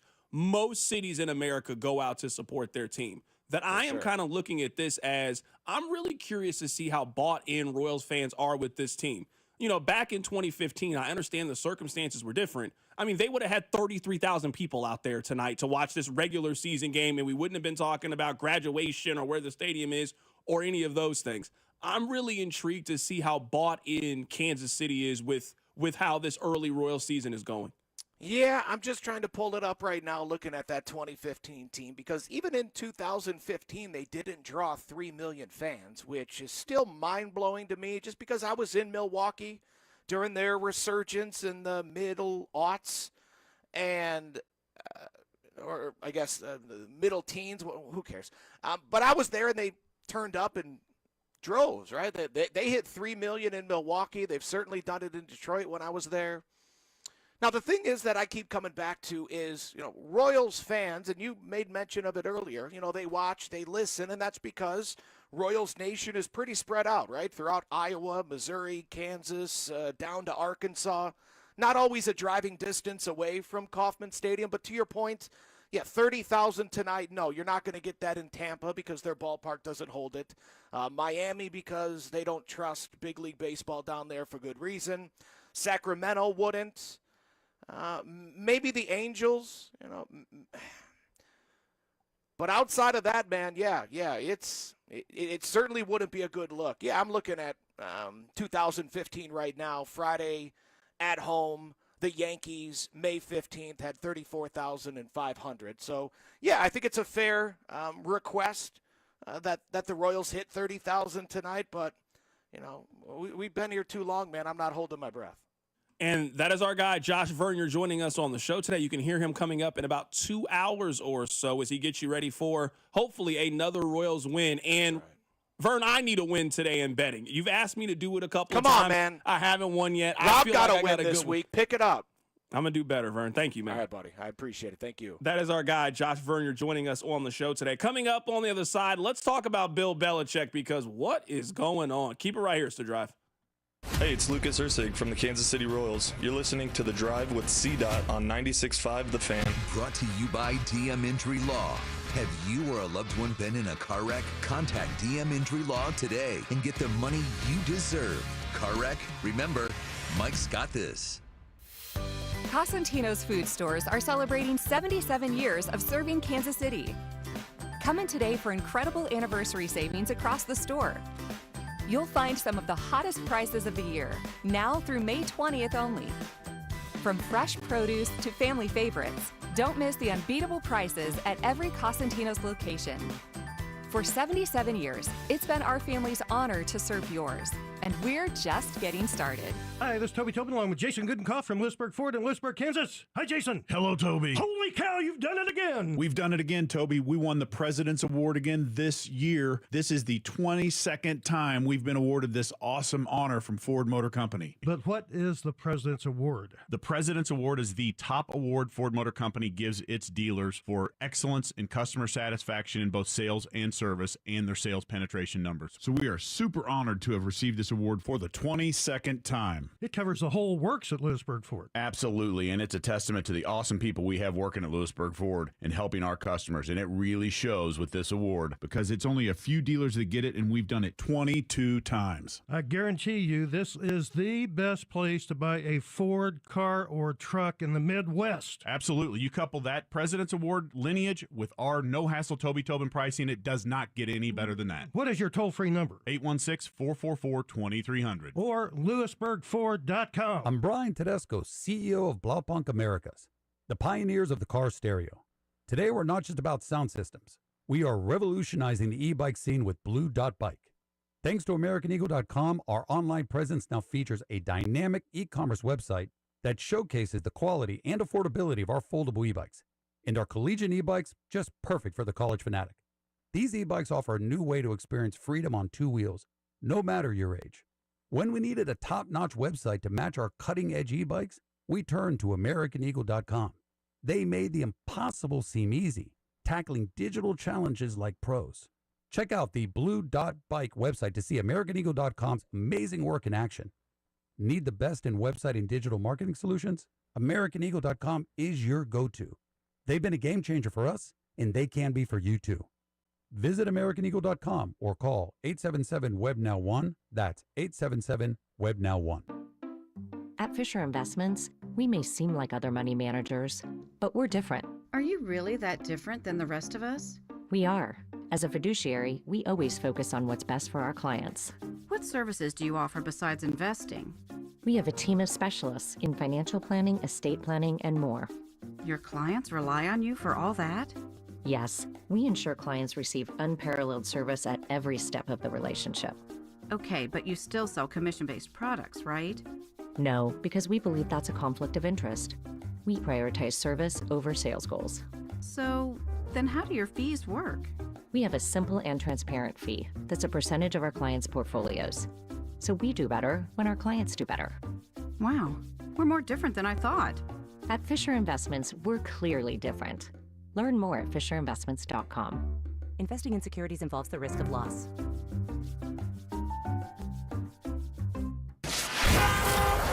Here's traffic, brought to you by DM Injury Law. Have you or a loved one been in a car wreck? Contact DM Injury Law today and get the money you deserve.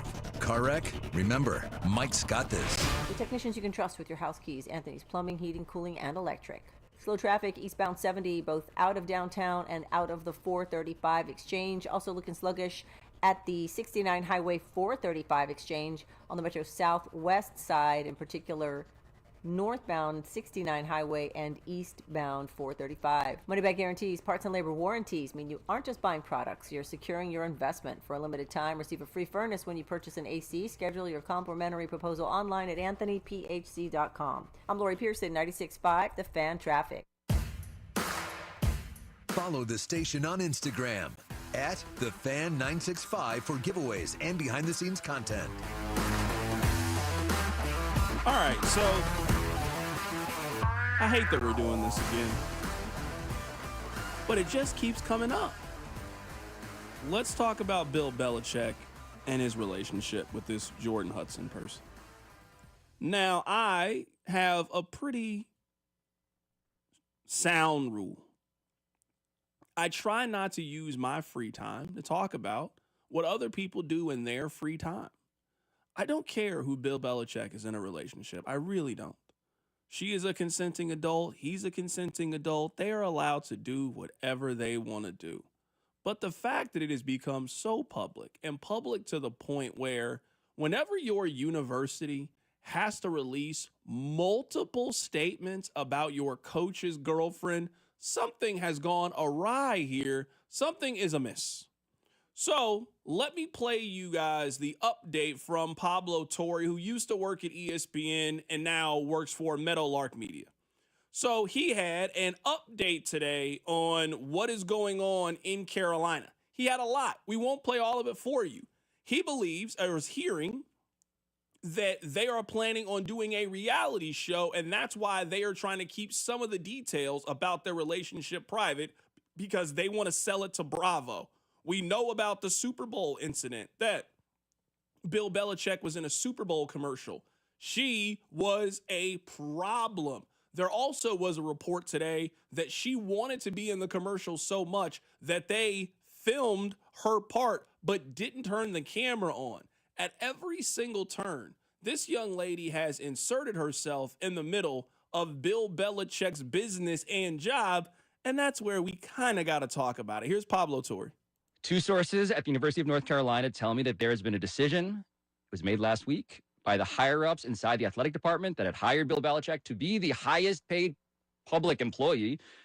not just coach, in the state of North Carolina at $10 million a year. And that decision was that Jordan Hudson is no longer allowed in the football building. Okay. She is not allowed on the football field.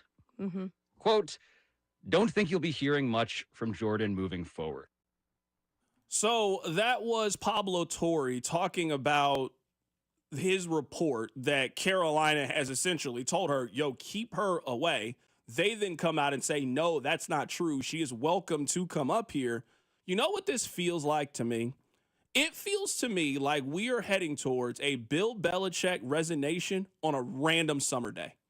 That's what it feels like to me. It feels to me like we are heading towards, we are going to come up here and it's going to be June 17th. And we are going to see a tweet. We are going to see some kind of report that Bill Belichick is considering stepping down as the head coach. It is May 9th. It is early May. And we are already having multiple conversations about his girlfriend, and they don't start playing football games for another 3.5 months. We got more of this to go with Bill.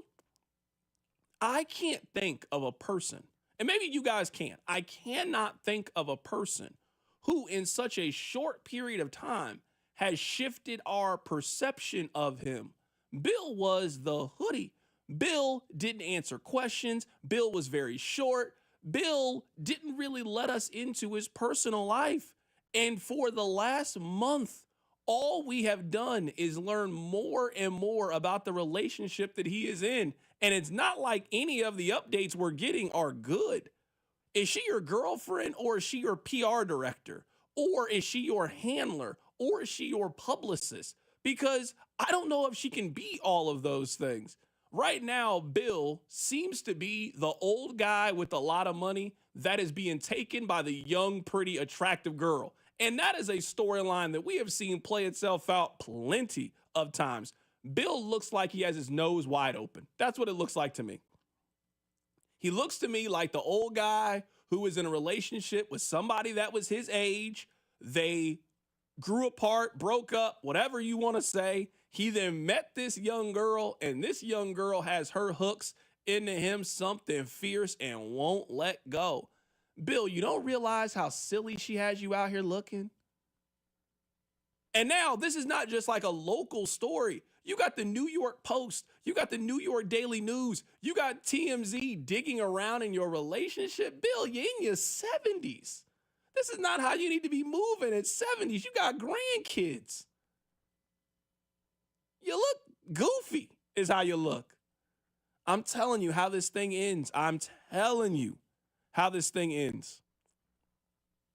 This thing ends with Bill Belichick resigning in the middle of the summer. That's how this ends. I think at some point they're going to come to him and they're going to say, you got to pick. Hey, we can't do this. These are just the stories that we know. There's always more we don't know. These are the stories that we know. At some point, I think somebody up there that's paying for all of this, some booster, some sponsor, hey, Bill, this ain't what we signed up for. We signed up for you. We didn't sign up for her. You got the family doing anonymous sources saying they're digging into her background. I think they're going to make him pick at some point, and I think he's going to pick her. I don't think Bill Belichick's coaching in North Carolina. Maybe I'm overreacting to all the news, but it ain't been a good month for Bill Belichick. There's not been a positive story that has come out about this relationship in a long time. It hasn't been. It kind of feels, and I know it's a weird comparison, it feels like we should have saw what was going to happen with Shedeur. We should have saw it. For the last month leading into the draft, they basically kept telling you, hey, we don't really like this guy like that. I don't know why we were so surprised that he kept dropping in the draft. There wasn't a positive story about Shedeur for the final 3 to 5 weeks of the process. Tell me the last Bill Belichick football story. How did they do in the portal? How is he responding to his teammates or his fellow coaching? What staff has he put together? There's one college football coach we're talking about right now. It's Bill Belichick about his girlfriend. We ain't talking about Ryan Day. We ain't talking about Dabo Swinney. We're not talking about how Indiana can get back to the postseason. No, we're talking about Bill and his 20-something-year-old girlfriend. She got you out here looking bad, Bill. Let's see what happens, man. Have we had a North Carolina football story? Is the only one we've had, he got hired? I can't think of another one. Who's their quarterback? Did they get aggressive in the portal? What's their ACC prediction? What's their non-con look like? You know, things we ask about college football teams. Do we talk about any of those things? Maybe the greatest football coach of all time is now in the college level at North Carolina, and the only time we talk about it is his girlfriend. Now, maybe this is like all some 4D chess and no one's about the team, and he's created this media, move to finally hide himself from people asking questions about the team, because we know he hates that. But you and me like college football a lot, Carrington. Who's their quarterback? No one knows off the top of their head, but we know his girlfriend's name. I'm telling you, the last 3 girlfriends we've talked about have been Taylor Swift. Understandable. She's the most famous woman in the world. Travis Hunter and his girlfriend, he's 20. So, yeah, he might be in a relationship that we're kind of looking at a little funny. Like, he's 20. He's going to do 20-year-old things. Bill, you're 70. And it looks like you're getting played. That's what it looks like. It's sad to see Bill going out like this. I guess we're on to Cincinnati. I guess that's maybe the only other way that we can put it. All right, coming up at the top of the hour, let's get back to the Royals, who are the hottest team in baseball. Keep it right here. It's The Drive. You're listening to The Drive with Carrington Harrison. For the first time in a long time, I'm willing to dream that this can be a special season for the Missouri Tigers. Brought to you by DM Injury Law. Have you or a loved one been in a car wreck? Contact DM Injury Law today and get the money you deserve. Car wreck? Remember, Mike's got this. 96.5 The Fan. Here's traffic, brought to you by DM Injury Law. Have you or a loved one been in a car wreck? Contact DM Injury Law today and get the money you deserve. Car wreck? Remember, Mike's got this. The technicians you can trust with your house keys: Anthony's Plumbing, Heating, Cooling, and Electric. Slow traffic eastbound 70, both out of downtown and out of the 435 exchange. Also looking sluggish at the 69 Highway 435 exchange on the Metro Southwest side, in particular northbound 69 Highway and eastbound 435. Money back guarantees, parts and labor warranties mean you aren't just buying products, you're securing your investment. For a limited time, receive a free furnace when you purchase an AC. Schedule your complimentary proposal online at anthonyphc.com. I'm Lori Pearson, 96.5 The Fan Traffic.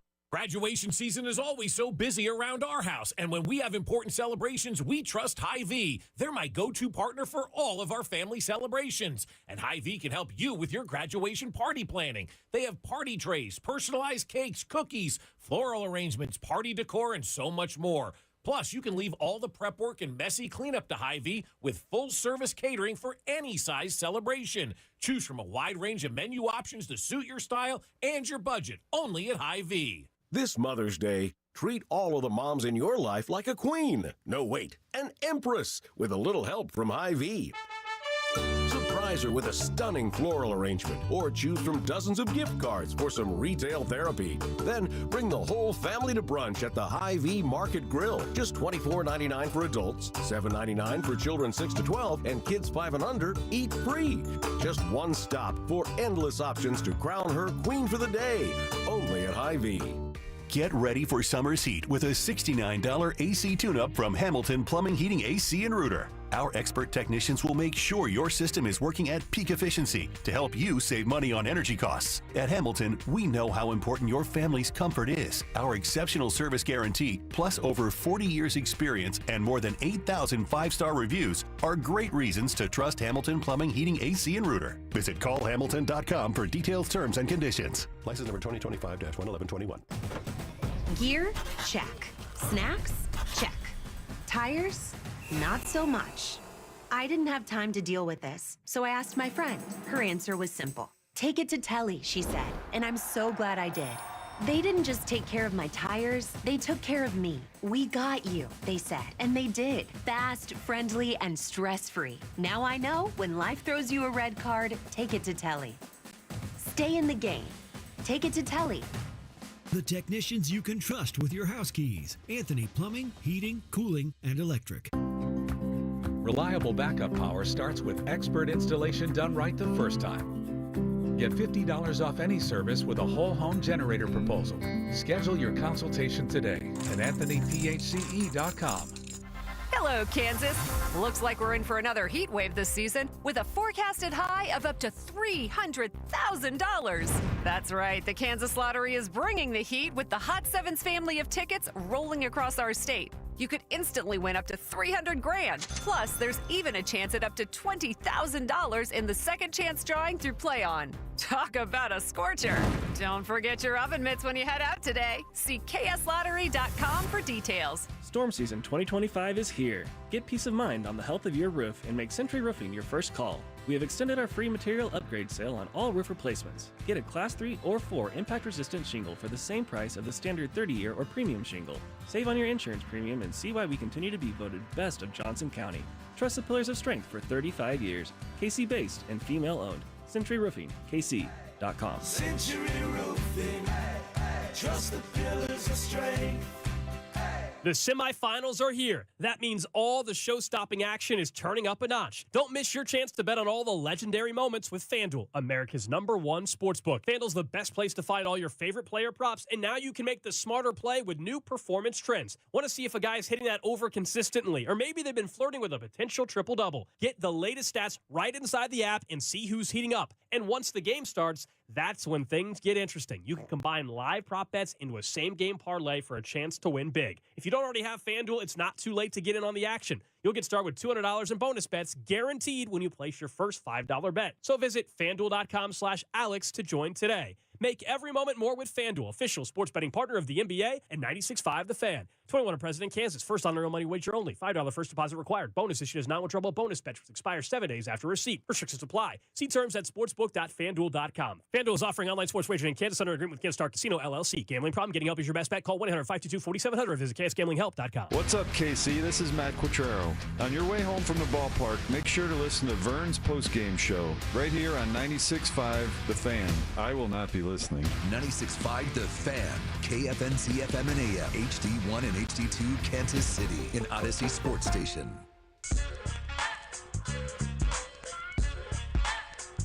I want to ask you guys this question. 913-586-7965. Have you guys heard the Mel Turpin story? I'm going to tell you the Mel Turpin story. It's actually one of my favorite Michael Jordan stories, and I think it applies to the Royals. So Mel Turpin was a center for the Utah Jazz, and the Bulls were playing the Utah Jazz. Michael Jordan steals the ball, goes coast to coast, and dunks on John Stockton. There is a fan in the crowd that says, "Why don't you dunk on someone your own size?" In Michael Jordan fashion, the next time down the floor, he dunks on Mel Turpin, and he goes to the fan and says, "Is he big enough?" This is my question to you guys.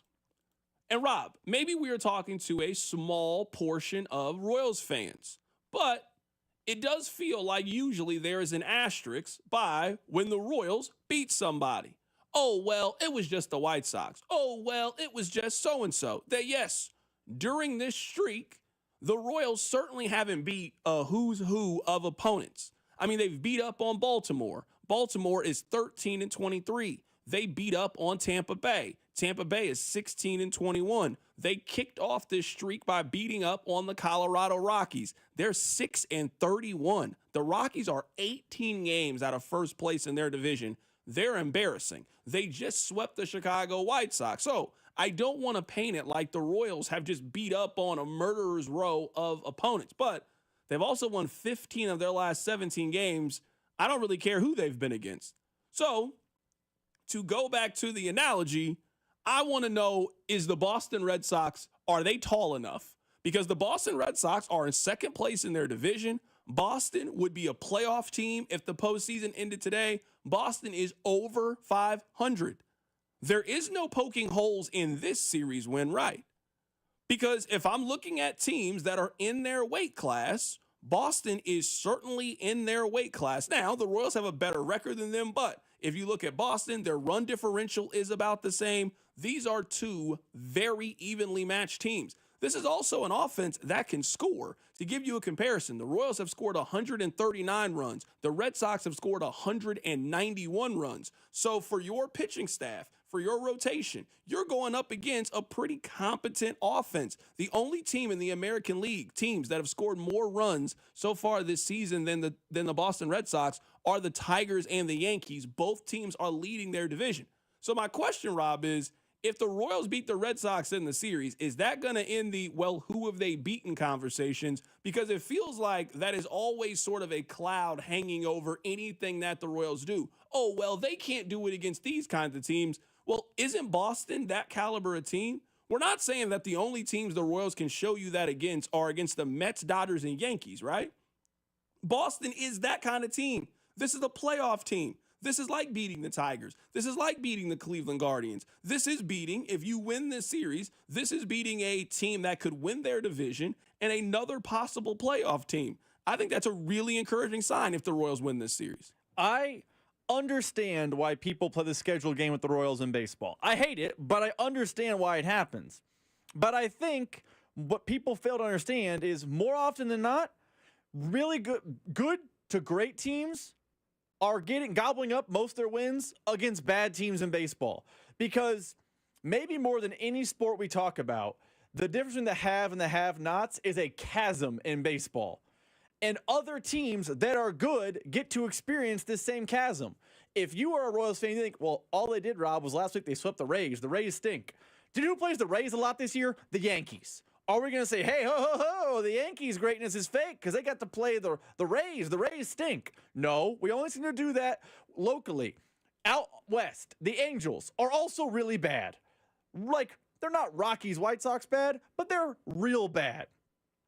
Teams are going to beat up and feast on them. The Mariners have a massive run differential and are very good this year. I'm betting, I haven't combed through their schedule. If I did, I'm betting they've throttled the Angels a bunch this season. That's just the way it goes. So I understand why people play the schedule game with the Royals, and it feels like their heating up is based on schedule, and that's very possible. But I think that's just the nature of baseball.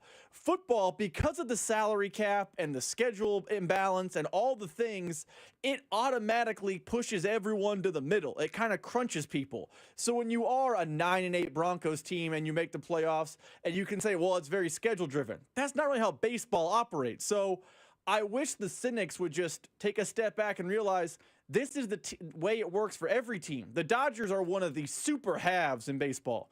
They get to play the Rockies a bunch this season, and they've played the Pirates. Like, these things happen in baseball more so than most sports, so I do not like the schedule game in baseball. Yeah, I mean, I understand the schedule game to some point, but one thing that I don't think that we've been very fair about is, and I put myself in this category too, because a stat that I was using early in the season was, hey, if you look at the Royals' record against teams that aren't the White Sox, they've been kind of average. And the Royals, a big reason of why they made the postseason, like it's undeniable, a big reason of why the Royals made the postseason last year was how good and dominant they were against the White Sox. I also don't think we're factoring in, if we go back in time, I'm going to guess there are teams that made the postseason. You want to know why they made the postseason? They beat up on the Royals. I'm going to guess a lot of those Twins teams from the early 2000s that we looked at, like, oh man, look at how good those Twin teams are. I'm guessing if we go back, they used to pummel the Royals, and they used to feast on a bad team. The Tigers, remember when the Tigers were the White Sox, and they were one of the worst teams we've seen in baseball. I'm guessing that a lot of those Twins teams used to beat up on the Royals and beat up on the Tigers, and they were able to win 95, 94 games. If you're going to win the amount of games that you think the Royals can win, yes, you need to pick up a lot of those wins. Because to your point, Rob, and where we do agree is there's just more of those kind of wins than the good ones. You only play the Yankees 6 times in the year. You ain't picking up 11 or 12 games against the Yankees. Well, you play the White Sox 13 times. So, yeah, you need to pick up 11 of those wins. You play the A's. You play these teams. So when you get a chance, when you get your opportunity, you need to get them. Because you're right. If you're looking at the standings right now, there's not a lot of those wins that you would consider them to be gimmies. I would argue last year, a reason on why the Royals didn't win their division, do you remember that stretch where they played the Marlins and the A's, And you're thinking, hey, you got to get right in this stretch. And the Royals didn't get right. Well, when you go then and you look back at the standings and you narrowly miss winning the division, you lose it by 2 or 3 games, hey, you point back to those. And if you had took care of your business in those games, because the Royals last year, they were very competitive against the Tigers, very competitive against the Guardians. They dominated the White Sox. They just had a couple of pockets where they slipped up. Give the Royals this. When they have had a layup on the board, they've made it. They have played 7 games against or 8. They have played 8 games against the Rockies and the White Sox. They've won all of those games. Yeah, that's what you're supposed to do. You find yourself 7 games over 500. So yeah, you've been 500 in those other games, and then when you got a meal on your plate, you have eaten it. So that's why I asked the question about the Royals. Is this enough? Are you not entertained? Because on Monday, I don't want to hear, oh, well, Boston's under 500. You wonder why they're under 500? Because they just lost to the Royals. That's why they're under 500. So I don't want to play that game on Monday with the Royals. So I just want to know at the very beginning. Heading into this series, these are 2 teams that would be in the postseason today. These are 2 teams that are over 500. This is a team that has a bigger payroll. This is a team that has big names on their team. Last year, one of their players was the All-Star MVP. They got Alex Bregman on their team. They got Rafael Devers on their team. I'm not poking any holes in what the Royals accomplished this weekend if they take 2 or 3 or sweep the series against the Red Sox. I think maybe this show does it more than the average person, but that's fine. We're a big point differential, run differential type of show. The Royals and Red Sox have a very similar run differential. Now it's 40 games, or I guess 39. We're not at the 40 game mark yet, but they're both similar teams. So the Royals take 2 of 3, and that means that by Monday's show, well, the Red Sox are now 20-22, or 20-21. So it's just another example. You know what? It's the Royals taking care of business. And you mentioned, when there's food on your plate, eat your food. Do you know why the Minnesota Twins, like if we went up and we talked to Henry Lake or someone who covers the Twins, and we said, hey, how come the Twins didn't make the postseason last year? Like they were battling right to the end. What happened? You know what they would say? The White Sox started beating the Twins in September. Remember that stretch where suddenly the White Sox staved off being the worst team in baseball history? And they did it by beating the Twins. The Twins are probably a playoff team last year if they just take care of business against the White Sox. So I'm not going to be the person to poke holes in, well, the Royals taking care of business against bad teams. Yeah, that's their job. If you are a team that's going to compete for the division and be a wild card team if you fall short, you know what you're going to do? You're going to beat the teams you're better than. You're going to compete to a 50-50 with the teams that are similar to you, and you're probably going to lose the better teams. The Royals are doing that, and that's all we've asked of them. That's what 88 to 90 win teams do every year in baseball. We can take you guys' phone calls on this if you would like. 913-586-7965. There has been some conversation about the Royals and who they've beaten and who they've played. They got a good team coming into Kauffman this weekend, over 500. I want to see the Royals win this series and continue the positive momentum that they've had. We'll keep talking Royals baseball. They've been the hottest team in baseball. Keep it right here. It's The Drive. The Drive with Carrington Harrison, your home for the best food takes in KC. Regular old American nachos. I don't need jalapenos with mine, just chips, cheese.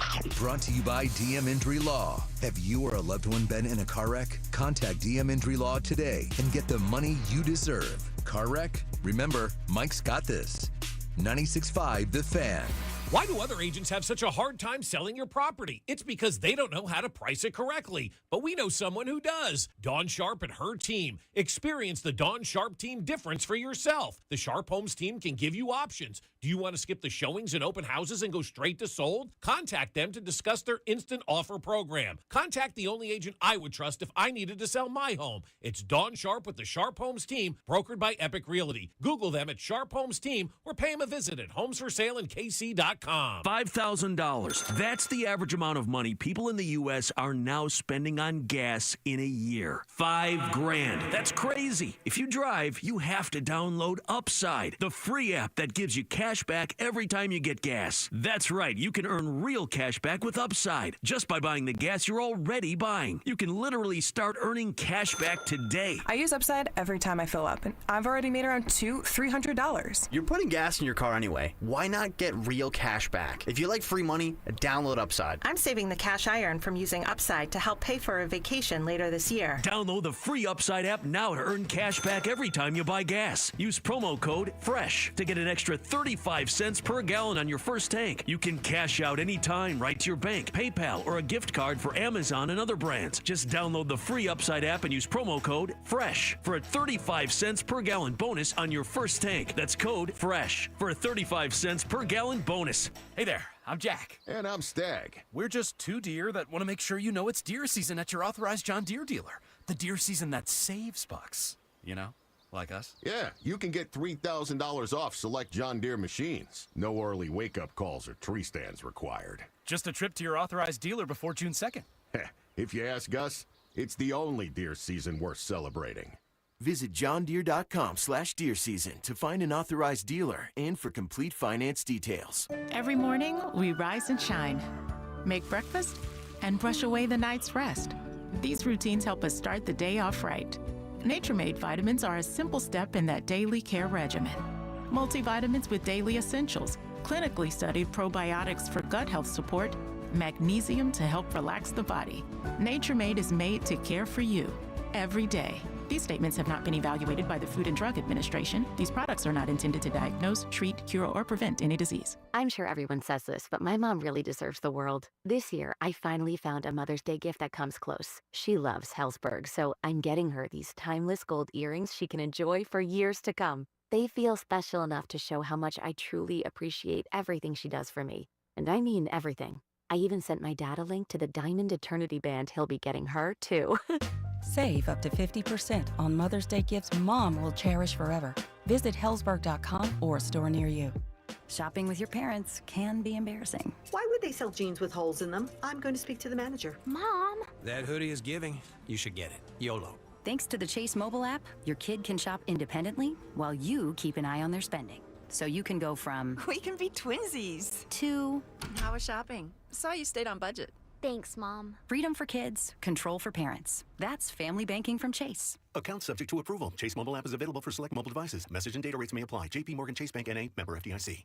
Summer is better with True Green, especially at a price this low. For a limited time, get 75% off your first treatment and enjoy your lawn without overspending. With True Green, you get expert care and a plan tailored to fit your lawn's needs, so it looks best while you save big. Let the pros handle the hard work while you enjoy the results, relax more, and keep more money in your pocket. A great lawn has never been this easy or this affordable. Sign up now at truegreen.com. Restrictions apply. Lowe's knows to bring your vision to life, it's important to find the right color. That's why My Lowe's Rewards members get a free paint or exterior stain sample to test your look and find the perfect color to confidently refresh your space. Lowe's, we help, you save. Offer valid in-store only, 5/8 through 5/14. Limit 1 per customer while supplies last. Discount taken at time of purchase. See associate for details. Program subject to terms and conditions. Details at lowes.com/terms. Subject to change. Still getting around to that fix on your car? You got this. On eBay, you'll find millions of parts, guaranteed to fit.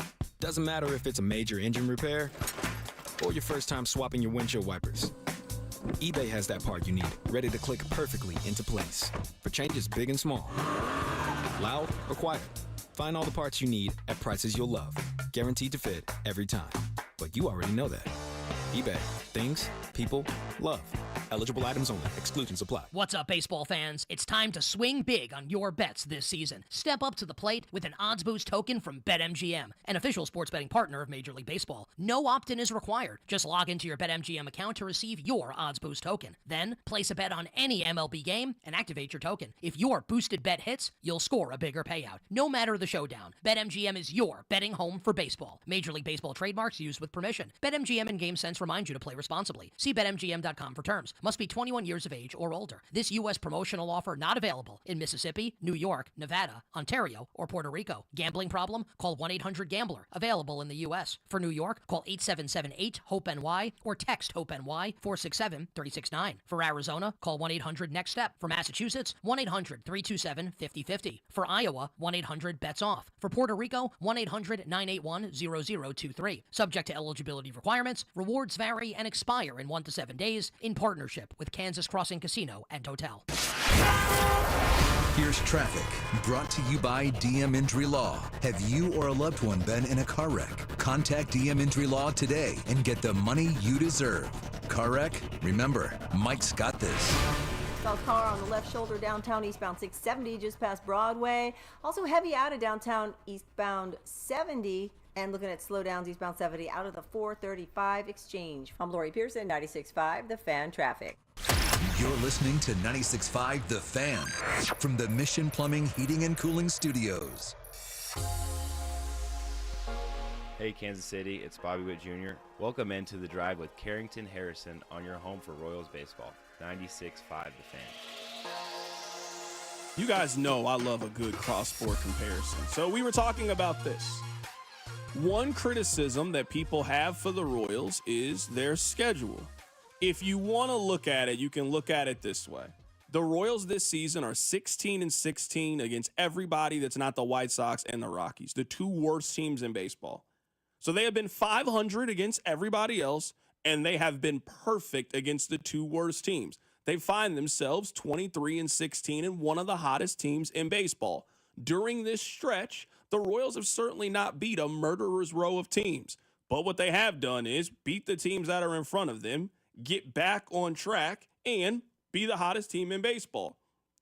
My question to you guys were, are we going to do this if they beat the Red Sox? If they beat the Red Sox this weekend, I don't know how you can really poke any holes in it. They come to Kansas City over 500. They are a better offense than the Royals. The Royals have scored 139 runs. The Red Sox have scored 191 runs. So they are a far superior offense to the Royals. They spend more on players than the Royals. They have a better lineup than the Royals do. I don't know if we're going to be able to poke holes in this one. We got this text during the commercial break. CDOT, unless the Royals are in first place of their division and have a winning record against teams that are above 500, then all of this feels irrelevant. They've played well essentially against the worst teams in the league, so let's just not get too excited yet. This is the cross-sport comparison, and this is where I don't think that we're fair to the Royals. I think you're asking the Royals sometimes to score 40, but not do any of the things that usually come when you score 40 points. Now, we've all seen a basketball player have a really good day.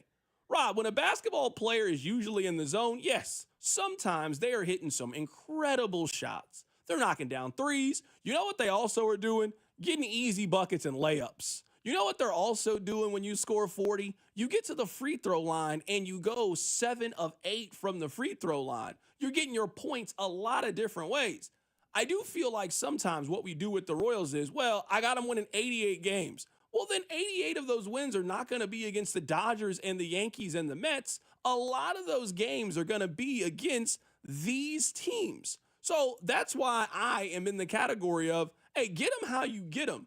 Now, maybe I am a little bit of, I'm cool with them just kind of being a B student. We've used that analogy before. I don't think the Royals are winning the World Series, but I'm happy that we are now discussing the Royals as a playoff team, as a team that is going to keep our interest, as a team that we are expecting them to be a part of October baseball, and we got real expectations about them adding payroll, playing in the postseason, how they match up with teams. The Royals have just not been in that position too many times since I've been alive. So maybe I'm just content with the fact of they're going to be an 86-win team when they'll probably lose in the first round of the postseason. I'll take that. But I don't think it's fair, I think, to hold the Royals to this standard, and then when they are doing the things that you have to do to get to 90-plus wins, we then can't be critical of the fact of them doing what you don't get to 90 wins unless you beat up on the White Sox. You don't get to 90 wins unless you beat up on the Colorado Rockies, or you take care of business against Tampa Bay and Baltimore. You don't get to 90 wins unless you do that. I don't know the texter is one of these people, but what frustrates me about this conversation specifically is I feel like, and I understand why we hold the Royals and Chiefs to different standards, but Carrington, me and you were doing the show last fall, and you know what the Chiefs are doing?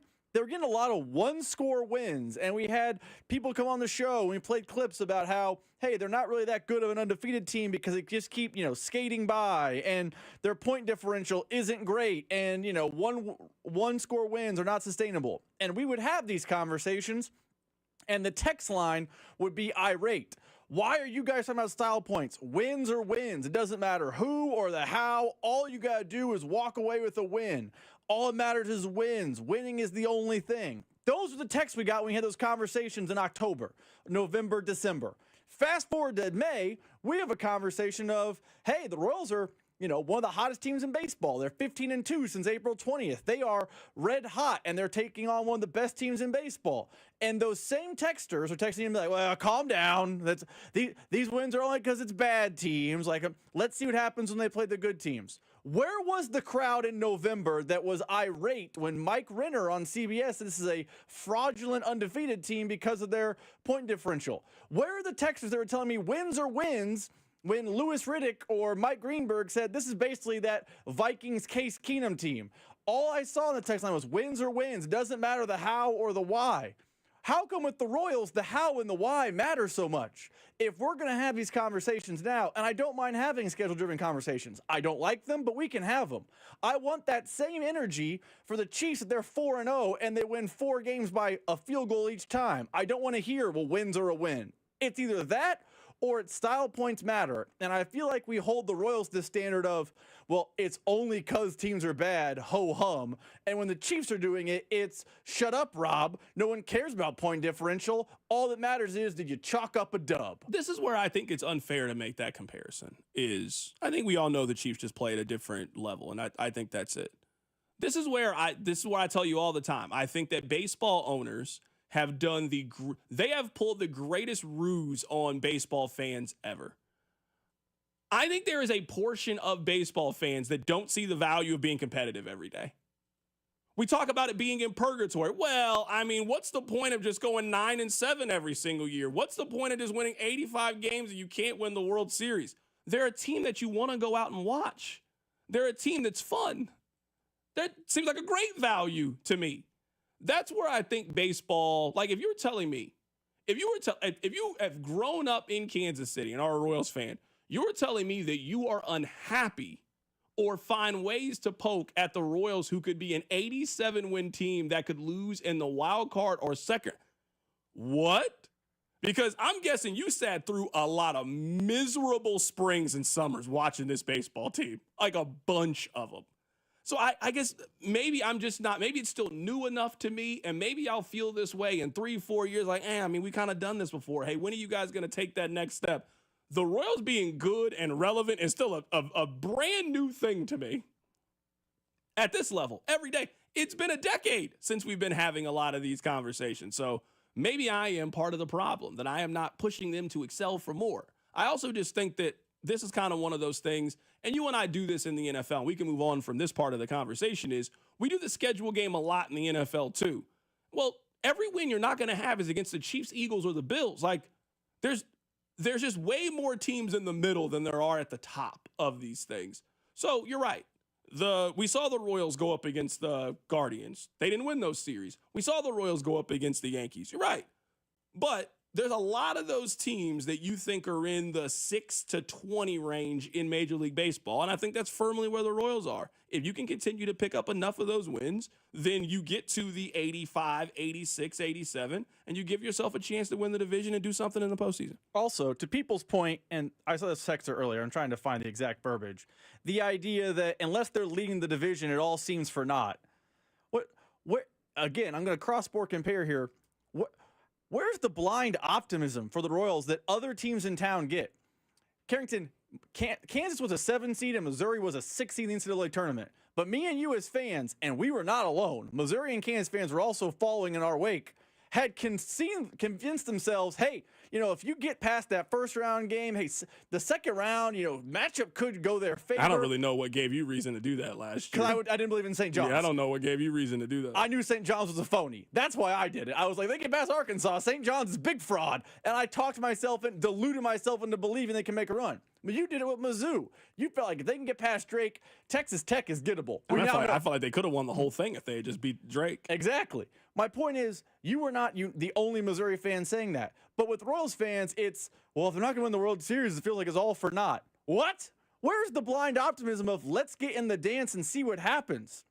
We have that for every other team locally in every other sport. Carrington, if K-State football was playing in the first round of the college football playoff on the road at, I don't know, pick a school. Ohio State.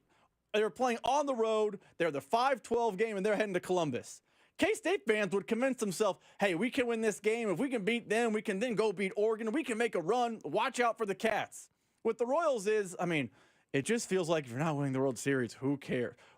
Where is the let's get in the dance and see what happens energy for the Royals? Every other team in town gets it in some form or fashion. The Royals don't seem to. And I think it's because Royals fans have beaten the Royals have beaten their fan base down with the losing for so long that people can't see the glimmer of hope. But Bobby Witt, Cole Reagans, and this group have earned the glimmer of hope. They are probably an 85 to 90 win baseball team that's either going to, with their chewing on their fingernails, win the division or be the second or third wild card.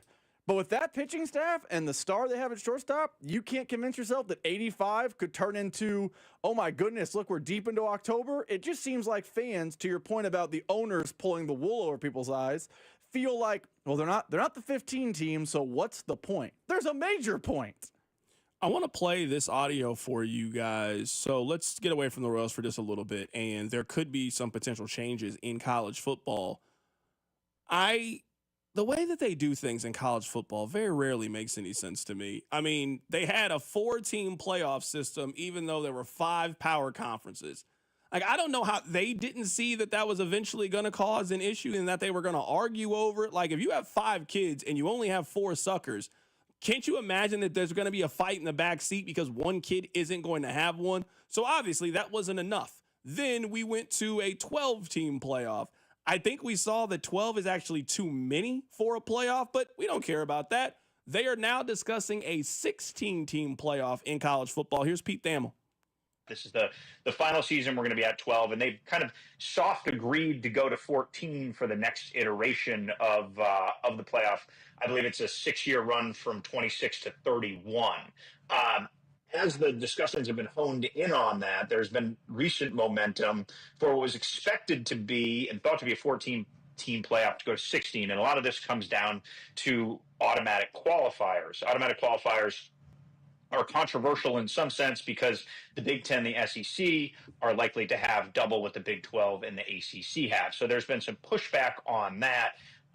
But as it has gone forward and the conversations have continued, Big Ten Commissioner Tony Petitti has been very bullish on automatic qualifiers. Greg Sankey, the SEC commissioner, has been a little more guarded in revealing what his hand is. But the notion that I've gotten, especially in like the last week, is Sankey has started to align himself more with Petitti on on the potential of 4, and the compromise of all this is to create more spots for the college football playoff, which is why 16 has really come into focus.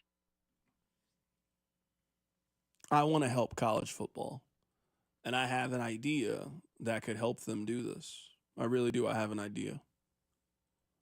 Now, maybe they don't want to hear this idea, but if they made me commissioner of college football, this is how I'd fix it. Those games that they play against Arkansas, Little Rock Tech, that waste everybody's time, I'd move those games to the spring. There still is a place for those games. People will pay and show up for those games. Hey, I want to see KU's new quarterback or Missouri's new quarterback or whomever. I would move those games in place of the spring to free up the fall, to free up the actual season. They're basically exhibitions anyway. So put them during a time in which you schedule exhibitions. You schedule them in the spring. I would then make it where you have to play 2 real games. Let's get these nonsense games out of the way. You got to play at least one major conference team and one group of 5 school. So if you're Missouri, you got to play a team that is in the ACC, Big Ten, another team, and then you can play UNLV, Tulane. So let's make the schedule more uniform. All right, let's now play 8 regular season games in your conference. So everybody you play 10 Big Ten or 8 Big Ten games, 8 SEC games. And then this would solve a lot of the problem. Why doesn't the SEC have their own form of a playoff to help determine who would make the national playoff? I mean, that's what we have in the NFL, right? The AFC has their own form of the playoff. You don't play every team in the AFC. You play some NFC teams, you play some of these teams, but in the end, hey, you guys have the best records, and now we have put you in there, and we see if you can advance. I would actually be in favor of a system that included that. Hey, we think these are the 4 best teams in the SEC. We're going to have these 4 teams play each other, and these 2 are the representatives for the SEC. We're going to play them at neutral sites. We don't need the SEC championship game anymore. It doesn't serve the same purpose that it used to. We don't need the Big 12 championship game or the Big 10 championship. Some of this takes some imagination. Some of this takes, you cannot use the same model that you had in 1981. You cannot use that in 2025 because the qualifications are different and the objective of the season is different. Yes, it used to be if you won the SEC championship game, you automatically went to this bowl game. That's not the format that we have anymore. So you need to change the format. That's how I would do it. That would be my fix. I think it would be better for everybody if these conferences started having their own form of the playoff that then fed into the national playoff. That's how you can fix this. Or we'll just keep arguing every year. And I mean, I guess maybe that's what college football wants, us to just keep arguing every year. I would like a little bit more uniformity in figuring out what a playoff team is. March Madness works because at this point, we know what a 1 seed is, a 2 seed is, all the way down the line. Sure, we think they misseed things, but for the most part, we feel pretty confident in the process of how they determine what a playoff team is. We don't know what the process is in college football. It's a lot harder to figure it out. So making it more uniform and standard across the board would be in the best interest of everybody if that's what they want to do. Here's the thing, and we can be honest about why they're talking about expanding to 14 and 16. It's because last year, the big talking point from a team that got left out, there was one team that felt like they got left out. It was Alabama. And they whined and they cried and they moaned that it's not fair that little old Indiana and little old SMU got into the tournament and we didn't. And they threw a little pity party as fans. So what did the committee do? Well, we got to find a way to get Bama in. We got to find a way to get to 14 or 16 because, Team 17's complaint is going to, fall on deaf ears. We are perfect at 12. Would I adjust the automatic qualifiers? Yes. Would I tweak scheduling with you? Yes. Do I think the SEC playing 8 conference games and 4 non-cons is stupid? Yes. Do I think it's cowardice? Also yes. I would be all for those changes you laid out. But we don't need to go to 14. We don't need to go to 16. 12 actually works because 9-3 Alabama as the 13th team in the country that had to sit on the outside and watch the tournament, your complaints are invalid. You lost 3 regular season games. I'm sorry that you lost 3 regular season games. I'm sorry you couldn't go down to dreaded old Nashville and beat Vanderbilt. I'm sorry that happened to you, but it did happen. This is the punishment. You don't get to make the real tournament. One of the reasons why you talk about we know what a tournament team looks like in basketball is you and I know what team 65 or 69 looks like. They don't look good enough.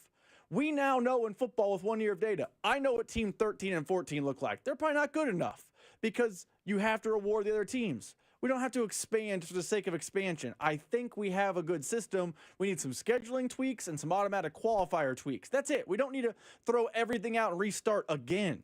Text line 913-586-7965. CDOT, those small schools wouldn't agree to your format because the payoffs wouldn't be what they are. In what world do we think that college football is accommodating what the small schools think is in their best interest? At this point, the only thing that matters about college football is how do you get to the college football playoff? So I am trying to imagine and invent a season that would maximize our ability to figure out who goes there. So yes, we would have to radically change the format of what we're doing here. But I do think that part of the problem with college sports in general is you're trying to do a hybrid of what you've always done in a new world and a new vision. Well, when you built the schedule and the format for college football, it was the AP writers dictated and voted who won the national championship. That's not the format anymore. So why don't we reimagine the schedule that fits how we actually determine how you advance in this thing? CDOT, you would never get Appalachian State over Michigan again in your scenario. that is something that I'm willing to trade for. Someone else also asked the question, CDOT, do you really think they would get rid of conference championships? I don't think you have to get rid of the idea of them in my scenario. You just need to change them. You just need to change them. In my scenario, they would just have an SEC playoff. At some point, Buffalo can't advance in the NFL season anymore. I'm saying is let's create a system where, hey, Alabama and Georgia, none of this, well, I mean, it doesn't really matter who wins or loses. I mean, both of you are going to make it. No, that's what the regular season is for, not the postseason. Both of you don't get to advance. We did the regular season. That gives you the seeding on where you potentially sit. All right, well, Alabama, you were better in the regular season. You get to host this game. Georgia, if you want to advance in your season, you need to, this is our playoff. That's how I would do it. I just think that college football needs a little bit of imagination on how they want to do this playoff thing, or they'll just continue to do it and we'll just keep arguing over it. Like, we don't really argue about who makes the baseball playoffs. We don't argue about who makes the NFL playoffs or the NBA playoffs. The system is right there. It's pretty straightforward. Every team follows the rules. And at the end of it, if you don't make the playoffs, I mean, we argue a little bit about who doesn't make the college basketball tournament, but I mean, it's kind of small. I mean, we argue about that for about 2 hours, and it's, hey, you weren't good enough. Let's move on. Let's get to the brackets. We spend all season arguing about who's going to make the college football playoff. There just seems to be a better way of actually determining it, and then we can talk more about the games and how they win instead of arguing whether or not you like Indiana or South Carolina when there's not really a clear metric on what team is better than the other one. And then we have to just use our eye test and our biases. Just feels like there's a better way to determine who we think is going to make the postseason. Earlier on the show today, we had Vern. We'll play some of that for you. The Royals are red hot right now. Keep it right here, so drive. The Drive with Carrington Harrison on your home for Kansas City sports. 96.5, The Fan. Brought to you by DM Injury Law. Have you or a loved one been in a car wreck? Contact DM Injury Law today and get the money you deserve. Car wreck? Remember, Mike's got this. Hey, it's Carrington Harrison from The Drive here. Are you feeling tired, maybe a little foggy, or just not like yourself? Well, it could be low T. Symptoms like low energy, poor sleep, and a lack of motivation. They don't have to control your life. And at Heartland Men's Health, they specialize in treating low testosterone and helping men regain their vitality and confidence. With just a simple, quick quiz at heartlandmenshealth.com, you can find out if you're experiencing low T, and then you can book a $100 consultation. They'll run your labs, and within 30 minutes, you'll have your answers. And if you start treatment that day, then the visit is on the house. In just weeks, you'll feel more energy, get better sleep, improve workouts, and have a stronger sex drive. So don't let this hold you back. Pick up the phone. Don't wait. Call 844-447-6600 or visit heartlandmenshealth.com today. Heartland Men's Health has 3 locations to serve you: Overland Park, Independence, and North Kansas City. Reclaim your energy and confidence today. Buckle up and hang on. This is going to be a good one. The fans of Kansas Speedway know how to have a good time. One that celebrates fantastic finishes. Crash together. So close. And family-friendly facilities. Trading paint. We've got feuding. And tailgating tradition. Burnouts. Beer. And barbecue. Oh, it'll for sure be a good time. And you are all invited.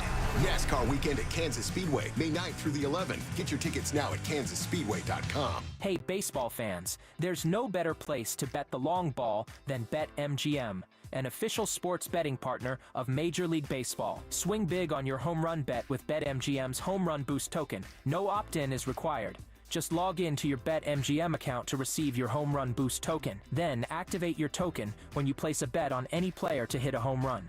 If that player goes yard, you'll score a bigger payout. No matter the showdown, BetMGM is the best place to bet the long ball. Don't miss your chance to claim your MLB Home Run Boost token. The action is on deck at BetMGM, the king of the big swing. Major League Baseball trademarks used with permission. BetMGM and GameSense remind you to play responsibly. See BetMGM.com for terms. 21 plus only. Kansas only. Existing customer offer. Subject to eligibility requirements. Rewards vary and expire in 1 to 7 days. Please gamble responsibly. Gambling problem? Call 1-800-GAMBLER in partnership with Kansas Crossing Casino and Hotel. Getting engaged? At Shane Company, we'll help you find the perfect diamond. This is your engagement ring, aka only your life's most important piece of jewelry. No need to worry. As gemstone experts since 1929, we handpick only the most beautiful natural and lab-grown diamonds cut to our high standards in every price range. We have diamonds in all shapes and sizes, ready to compare side by side right here in our store. Come see for yourself at Shanco.com or at your local store. No appointment necessary. Shane Company, your friend and jeweler. Has your home been on the market without success? An expired listing can feel frustrating, but it doesn't have to be the end of your journey. The Sharp Homes team specializes in turning things around. The Sharp Homes team can give you options. Do you want to skip the showings and open houses and go straight to sold? Contact them to discuss their instant offer program. In fact, contact the only agent I would trust if I needed to sell my home. It's Dawn Sharp with the Sharp Homes team, brokered by Epic Realty. You can Google them at Sharp Homes Team or visit them at homesforsaleInKC.com and start packing. I'm Bob Burke, founder and chairman of Burke America Parts Group, a family of brands that includes RepairClinic.com, an appliance and HVAC parts solution company that's grown into an international brand. Before AmericanEagle.com, we partially launched a new technology platform developed by another firm. American Eagle helped take our technology to a whole new level with digital marketing, software development, and business insights into our key markets, appliances, HVAC, and outdoor power equipment, and did so both on time and on budget. AmericanEagle.com has the resources, experience, and talent needed to produce solutions. Our new technology platform, developed by AmericanEagle.com, has produced tremendous results with higher traffic, conversion, engagement, and online revenue. If you have any home repairs you need to take care of, check us out at RepairClinic.com. If you need a world-class website or technology project, then I would highly recommend AmericanEagle.com. Call AmericanEagle.com at 773-NETWORK. That's AmericanEagle.com, 773-NETWORK. What's up, baseball fans? It's time to swing big on your bets this season. Step up to the plate with an odds boost token from BetMGM, an official sports betting partner of Major League Baseball. No opt-in is required. Just log into your BetMGM account to receive your odds boost token. Then, place a bet on any MLB game and activate your token. If your boosted bet hits, you'll score a bigger payout. No matter the showdown, BetMGM is your betting home for baseball. Major League Baseball trademarks used with permission. BetMGM and GameSense remind you to play responsibly. See BetMGM.com for terms. Must be 21 years of age or older. This U.S. promotional offer not available in Mississippi, New York, Nevada, Ontario, or Puerto Rico. Gambling problem? Call 1-800-GAMBLER. Available in the U.S. For New York, call 877-8-HOPE-NY or text HOPE-NY 467-369. For Arizona, call 1-800-NEXT-STEP. For Massachusetts, 1-800-327-5050. For Iowa, 1-800-BETS-OFF. For Puerto Rico, 1-800-981-0023. Subject to eligibility requirements, rewards vary and expire in 1 to 7 days in partnership with Kansas Crossing Casino and Hotel. Royals coverage sponsored by Park & Go, the best deals on airport parking. Step up to the plate and hit a home run with Casey's best airport parking. It's Park & Go. Great service, low price, zero hassle, open 24/7, and all spots are covered. Don't get caught looking. Strike three. Reserve your spot today at bookparkandgo.com. Here's traffic, brought to you by DM Injury Law. Have you or a loved one been in a car wreck? Contact DM Injury Law today and get the money you deserve. Car wreck? Remember, Mike's got this. A stalled out car slowing things down northbound 49 highway just past 140th Street. Also, stalled out car, previously a collision, K10 eastbound just past K7, seeing some brake lights behind that as well. Also heavy into downtown northbound 35. I'm Lori Pearson, 96.5, The Fan Traffic. Hey, it's Lucas Ursig from the Kansas City Royals. You're listening to The Drive with C-Dot on 96.5 The Fan.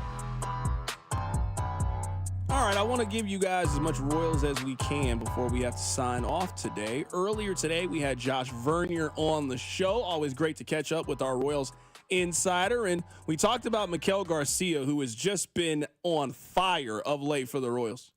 Last time I checked, there were only 2 hitters in the big leagues with a better batting average and a higher slugging percentage than Maikel Garcia, and it's Pete Alonso and Aaron Judge. Throw on top of that the guy can play shortstop on an everyday basis at the big league level. Last year, he was one of the top 5 base runners in the sports. I still think he's one of the top 20 defensive infielders in the sport. He's hitting for average. He's showing enough extra base power, and we know he has a really good arm. You know, you talk about that step back that he took last season. I think most of that just was maturation, a lack thereof. A 24-year-old that needed to grow up. Now, I didn't grow up, in my opinion, until I was like 31, maybe 32. So I have grace for a guy like Michael Garcia, but to see him make this leap, keep in mind he's only 3 months older than Bobby Witt Jr. He right now looks like a guy that you're gonna have to pay $100 million plus to when his time comes if you don't beat him to the punch. Honestly, he looks like the guy that would have made Jonathan India stay in Cincinnati, right? Maybe you still trade Brady Singer, but if this Michael Garcia was present last year, you're not trading Brady Singer for Jonathan India. You're trading him for something else, but certainly not a leadoff hitter, because Michael looks every bit of a leadoff hitter, of a two-hitter. He's just a terrific five-tool talent. I was just going to ask you, do you see a scenario in which the Royals shake up the lineup?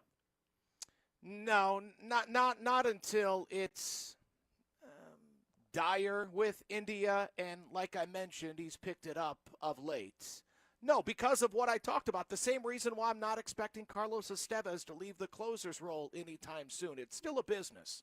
You made a business move in parting with Brady Singer to bring in Jonathan India, and the people that made that decision are going to give a long leash to Jonathan India in that leadoff spot, because that's what you brought him here to do. It's certainly not to play defense. It's to hit leadoff and get on base. You brought Carlos Estevez here and gave him more than $20 million to be your closer, to get those final 3 outs, and he's doing a pretty good job of it. I know Lucas Erceg looks like Wade Davis right now, but Wade Davis pitched in the 8th inning in 2014 when he was arguably the greatest reliever since Mariano Rivera. So I don't see any need to shuffle up really much with this team. Right now, we're talking to Josh Vern. You're talking about the Royals, who are the hottest team in baseball. Let's talk about the pitching here. This team right now, I don't think we've ever been able to say this, Vern. They might have too much starting pitching. Like, most teams keep up Noah Cameron after the start, at least give him another one. And there wasn't really room for him to be here. I think if you were talking top to bottom, this might be the most complete, from starting pitching to bullpen. This might be the most complete pitching staff that I've ever seen them build. Yeah, I mean, you think of the second half of 2015. On paper, Cueto, Volquez, Giordano was a pretty strong 1-2-3 led by a true ace in Cueto, but I think Reagan's is now, or at least should now be viewed as one of those true aces. Chris Bubich is knocking on the door. You dive into whatever metric you want to dive into. It says he's one of the 20 best pitchers in Major League Baseball, and he's your number 4. The reigning runner-up for the American League Cy Young and Seth Lugo, and Michael Wacha, who, according to the metrics, is one of the 15 best pitchers right now in Major League Baseball. Yeah, Noah Cameron. Tough news today with Kyle Wright, as some shoulder fatigue is going to force the team to skip his next few starts as he tries to recover from a litany of injuries that have had him out of the big league since 2023. But still, to have a guy, to your point, to have a guy like Noah Cameron, who takes a no-no into the 7th inning in his big league debut, to have that guy throwing BBs down in Omaha because there's not a spot for him in the rotation in the big leagues is a terrific problem to have. And if he continues to dominate, maybe Lorenzen goes to the bullpen and Cameron makes his way back to the big leagues, or maybe in the second half of the season, like we saw with Daniel Lynch, maybe Cameron finds his way into the bullpen. I think the former is more likely. I think him entering the rotation and Lorenzen going to the bullpen is more likely, but to have those type of options, to your point, is remarkable. Or possibly, Vern, the Royals have ammunition to go get an outfielder for this team. Yeah, no doubt. No doubt. Not only those names I just mentioned, and boy, would Kyle Wright be nice, a 29-year-old that's already won 20 games at a season at the big league level, but the Royals have some interesting pieces at the lower levels of the minor leagues as well. And listen, Aroldis Chapman's in town with the Boston Red Sox right now, and I don't think any Royals fan can view him without thinking of Cole Reagans. There's no reason to believe that this organization will be anything but aggressive going into the July 31st trade deadline. So, yeah, whatever it is that ails this team, last year it was the bullpen. You bring in Lucas Erceg and Hunter Harvey, you throw Daniel Lynch out there, and you felt really good about your bullpen down the stretch. If we're still lamenting this right field, one of the corner outfield spots, right? I think it's only down to one. I think we're happy with Drew Waters playing 5 out of 7 games. But, yeah, if you're looking for that thump, that true number 5 hitter, that Kendrys Morales type for this team, yeah, I have no reason to believe that this organization won't part with something that they prize to go further than they did last season, to win the whole damn thing. Vern, which one happens first? Is it Cags comes up or MJ comes back? Boy, good question. Well, I don't see either happening before the All-Star break. So I'll say, boy, that's a really good question, because injury could have MJ here sooner. But even with injury, I don't believe that happens before the All-Star game. You need to get him right, top to bottom. But an injury right after the All-Star break in early August, in a pinch, MJ could find himself up here for a week. I don't see the team taking a mega nosedive to the point where you're saying, all right, Cags is now out of the question because we don't want him viewed as a savior. We want him to join this team as a weapon, someone that we can bring into the lineup in the 7th spot and the 8th spot and let him earn his way up the lineup. Boy, good question. I guess I'll say MJ. I want to say Cags just to get the people going, but an injury and a 3-day stint in the big leagues for MJ, because he's already on the 40-man roster, I got to go with the odds, and the odds say that's the correct answer. That was our guy, Josh Vernier, joining us earlier today. If you missed any part of that, be sure to check it out on the podcast page, 96.5 The Fan, also the Odyssey app. All right, coming up on the other side, we'll continue to talk about the hottest team in baseball. Keep it locked in right here. It's The Drive. Hey, it's Cole Reagans from the Kansas City Royals. You're listening to The Drive with CDOT on 96.5 The Fan. Brought to you by DM Injury Law. Have you or a loved one been in a car wreck? Contact DM Injury Law today and get the money you deserve. Car wreck? Remember, Mike's got this. Here's traffic, brought to you by DM Injury Law. Have you or a loved one been in a car wreck? Contact DM Injury Law today and get the money you deserve. Car wreck? Remember, Mike's got this. A stalled out car slowing things down northbound 49 highway just past 140th Street. Also, stalled out car, previously a collision, K10 eastbound just past K7, seeing some brake lights behind that as well. Also heavy into downtown northbound 35. I'm Lori Pearson, 96.5, The Fan Traffic. The NBA semifinals are here, and that means all the show-stopping action continues and even gets turned up a notch. Don't miss your chance to bet on all the legendary moments with FanDuel, America's #1 sportsbook app. Want to see if that guy's hitting his over consistently, or maybe they've been flirting with a potential triple-double. Get the latest stats right inside the FanDuel app, and once the game starts, that's when things really get interesting. You can combine live prop bets into a same-game parlay for a chance to win big. You'll get started with $200 in bonus bets guaranteed when you place your first $5 wager. All you need to do is visit FanDuel.com, use my promo code KFNZ to join today. Make every moment more with FanDuel, an official sports betting partner of the NBA, and also 96.5 The Fan. 21 and present in Kansas. First online real money wager only. $5 first deposit required. Bonus issued with nominal drawable bonus bet, which expires 7 days after restrictions apply. See terms at sportsbook.fanduel.com. FanDuel is offering online sports wagering in Kansas under agreement Kansas Star Casino, LLC. Gambling problem? Get up with your best bet. Call 1-800-522-4700 or visit kansasgamblinghelp.com. Did storms hit your area? Looking for answers on the impact it made to your roof? Then it's time to schedule a zero-pressure, in-depth inspection with Century Roofing's trusted roofing experts. We will determine if enough damage exists to warrant filing a claim. See for yourself why Century Roofing has been voted Best of Johnson County for the 3rd year in a row. Trust the pillars of strength for 35 years. KC-based and female-owned. Century Roofing, KC.com. Century Roofing, trust the pillars of strength. I'm Emma Greed, and I've spent the last 20 years building, running, and investing in some incredible businesses. The more success I've had, the more people started coming to me with questions. How do you start a business? How do you raise money? How do I bounce back from failure? On my new podcast, Aspire with Emma Greed, I'll be answering these questions and more through weekly conversations with the smartest minds out there. Listen to and follow Aspire with Emma Greed, an Odyssey podcast, available now, wherever you get your podcasts. Get in the zone, AutoZone. Welcome to AutoZone. What are you working on today? Worried about your battery and the heat? We get it. You don't want to get stranded somewhere with a car that feels like an oven. We've got you covered at AutoZone, America's #1 battery destination. Our free battery testing and charging service can help. And if you need a battery, we'll help you find a new one, no problem. Power through with free battery testing and charging at AutoZone. Get in the zone, AutoZone. Restrictions apply. This is the story of the one. As a lineman, he does whatever it takes to keep the power on in his community. And he wants a partner like Grainger who does the same. Grainger offers the professional-grade products he needs, from voltage detectors to harnesses to hard hats, plus fast, dependable delivery, so he can rise to every challenge. Call 1-800-GRAINGER, click Grainger.com, or just stop by. Grainger, for the ones who get it done.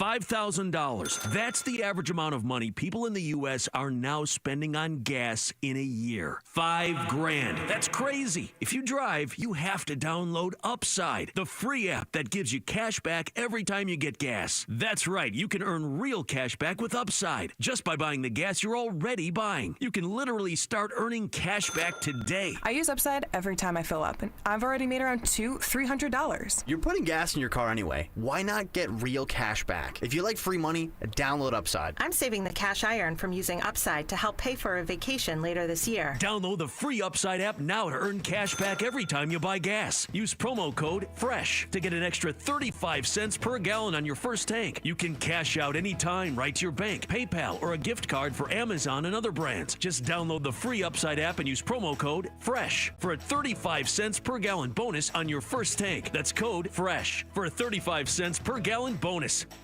This Mother's Day, be direct. Tell Mom she shines without saying a word. At Diamonds Direct, we've curated a meaningful collection of timeless gifts for every budget, from birthstone rings and stackables to diamond pendants, pearls, and stunning earrings.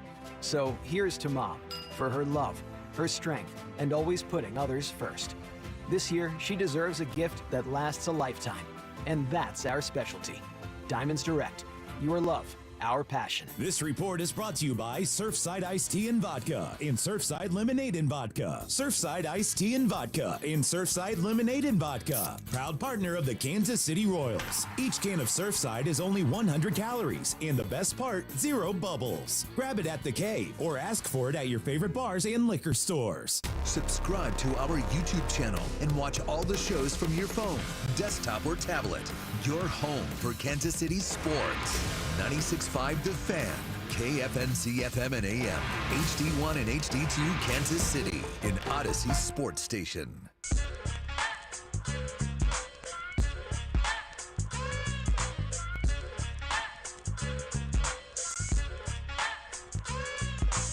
Congratulations on getting through your 9 to 5. Thank you so much for listening. It is The Drive. You're listening to The Drive on 96.5 The Fan, 96.5thefan.com, and also the Odyssey app. We have had a lot of stuff to talk about in today's show. We're off in 30 minutes. We'll hand things off to Vern. Let me tell you that it is a beautiful day outside.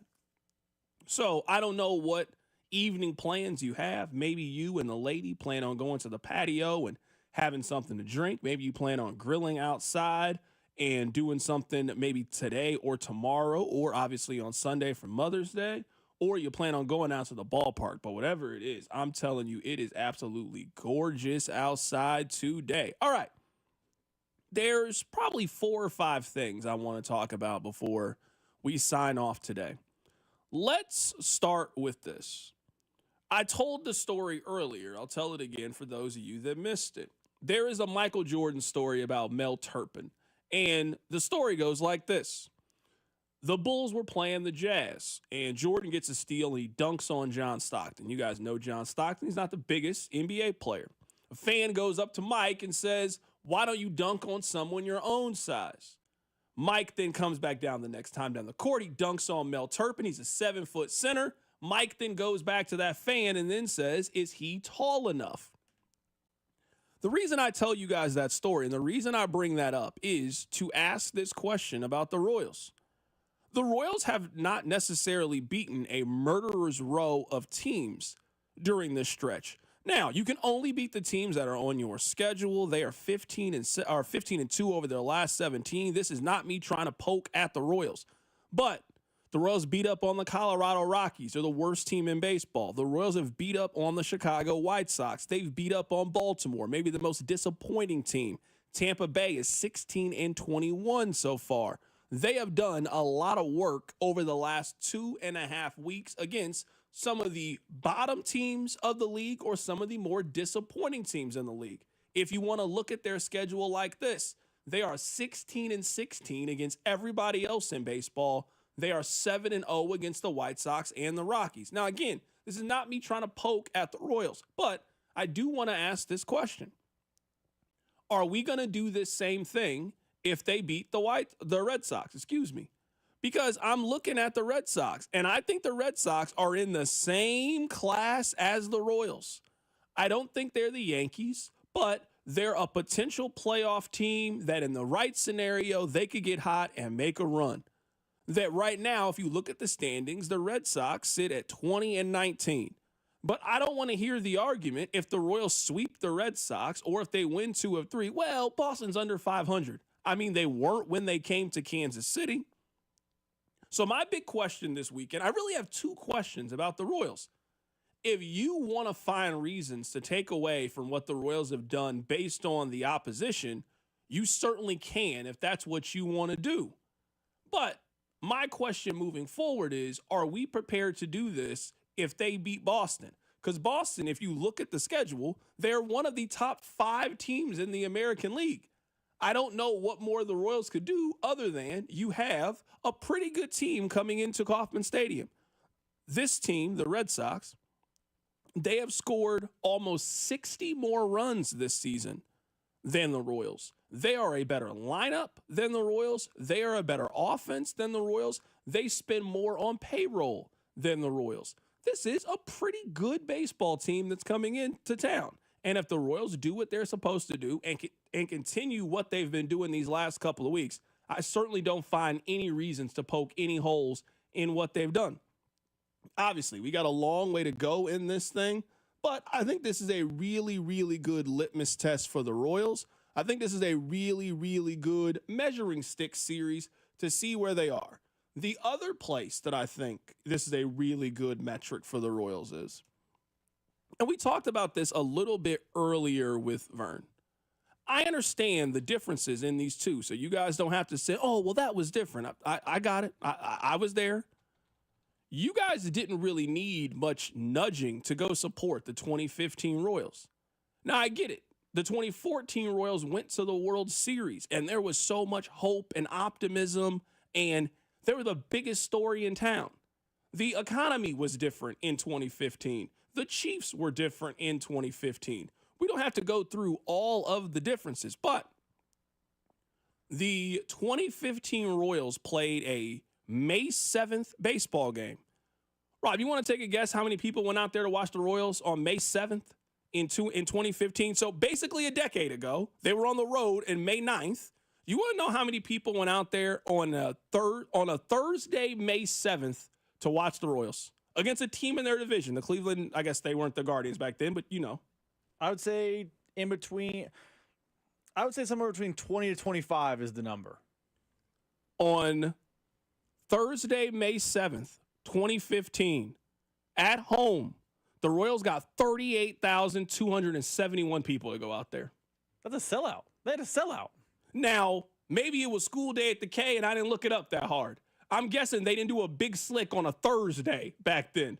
No, that was you guys completely, fully bought into the Kansas City Royals and going out there. I mean, I hear all the time, well, you know, in Kansas City, you're not going to get, I mean, they got 30,000 people on that Tuesday. On Tuesday, May 5th, they got 29,000 people out there to go watch them. You guys didn't need to be nudged to go support the Royals that year. You wanted to go out there. Now, this is not me to look down on you for the attendance, but this is my question. There are a handful of ways to show that you are bought into a team. Rob, you're a KU football fan. Things were kind of bleak for a long period of time. Hey, the moment you thought that KU football was good, you guys were back out there to the point where you guys hosted College Game Day. I'm looking at this series as a really good test to see how bought in the Royals fans are with what they're doing. Because in 2015, it would have been 35,000 people out there tonight. You cannot ask for a better scenario of things to all line up at one time. You have perfect weather, a big market club in town, and the hottest team in baseball, led by one of the biggest stars in the game. I think just about every other baseball city in America would have 30,000 people out there, even if it is graduation week, even if Katy Perry is coming into town, even if the Current are in town on Sunday and having a game. If this was Detroit, they'd have 30,000 people. If this was Cleveland, they'd have 30,000 people. If this was Milwaukee, you name your Midwestern type city, they would be out there this weekend. I'm going to be really, really intrigued to see what the number looks like today. And I think the number today is just going to give us a good answer on, are you guys buying what the Royals are selling? Because the Royals are selling you something. They're selling you this is real. They're selling you that we're different. We think we can't compete. Are you guys buying it? You guys listen on the radio. I know. I see the ratings. You guys watch them on television. There is a little bit of a gap between those first two things and going out there and supporting the product.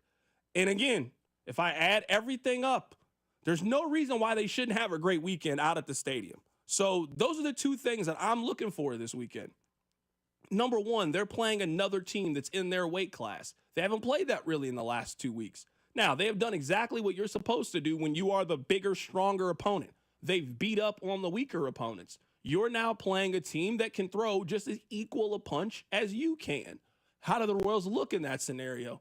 And I'm also looking to see what the attendance is this weekend and how bought in, how invested you guys are in this team. And are you guys willing to go out there? Are you buying what the Royals are selling? Those are my two big things I'm looking for this weekend, Rob. I mean, those are the two biggest for the Royals. And there's no reason to believe they can't keep up with the Red Sox. I know people love to play the schedule game with, the Royals and, they're only winning because, they're beating da-da-da. This is a team that if you win this series, no one's calling for a sweep. If you win this series, you will push the Red Sox under 500. I do not want on Monday the text line to be like, well, they just beat bad teams. Another example, the Red Sox, they're under 500. You know why the Red Sox are under 500? The Royals beat them. So on the text line pointed this out, and they're correct. When the Rays and Royals got together, and the Rays are not great. The Rays are just mid. The Rays were above 500 when they were getting ready to face the Royals. The Royals swept them, which now bumped them to below 500, which now makes the schedule look a little bit different. I hope Royals fans are starting to buy in, because that 2015 analogy is perfect. And I get there's a difference between making the World Series Game 7 at home versus what the Royals did last season, losing in the DS at home. But fans looked at that Royals team, which was the first playoff team in, 3 decades, basically, and said, okay, they went to the World Series last year, I'm bought in. Last year, the Royals went to the World Series for the first time, for the first time since 2015, and we don't have the fan buy-in yet. The Royals are currently the hottest team in baseball, and I'm curious if that fan buy-in comes now, because it did take a nudge in 2015. You had to see greatness in 14. You have seen really good from the Royals last season and to start this season. That should be the nudge to get people out there. I want to see 30,000 tonight. I want to get tweets from people being like, Rob, they actually sold out. You have to eat your words. That's what I want more than anything, because baseball in this town is mattering again, and I wish more than 12,000 people went out there to support a team that really matters, because they have the fourth best record in the American League. Someone on the text line says, CDOT, it's not only just the fact that the Royals were the defending American League champions, they also whipped up on everybody to start that season. What if I told you that the Royals were the same number of games over 500 on their May 7th, that home game I just gave you that they are right now? After the game on May 7th, they were 18-11. The Royals are 23-16 right now. So, yes, the Royals in 2015 got off to an incredible start, kind of like the start that this year's Royals team has gotten off to.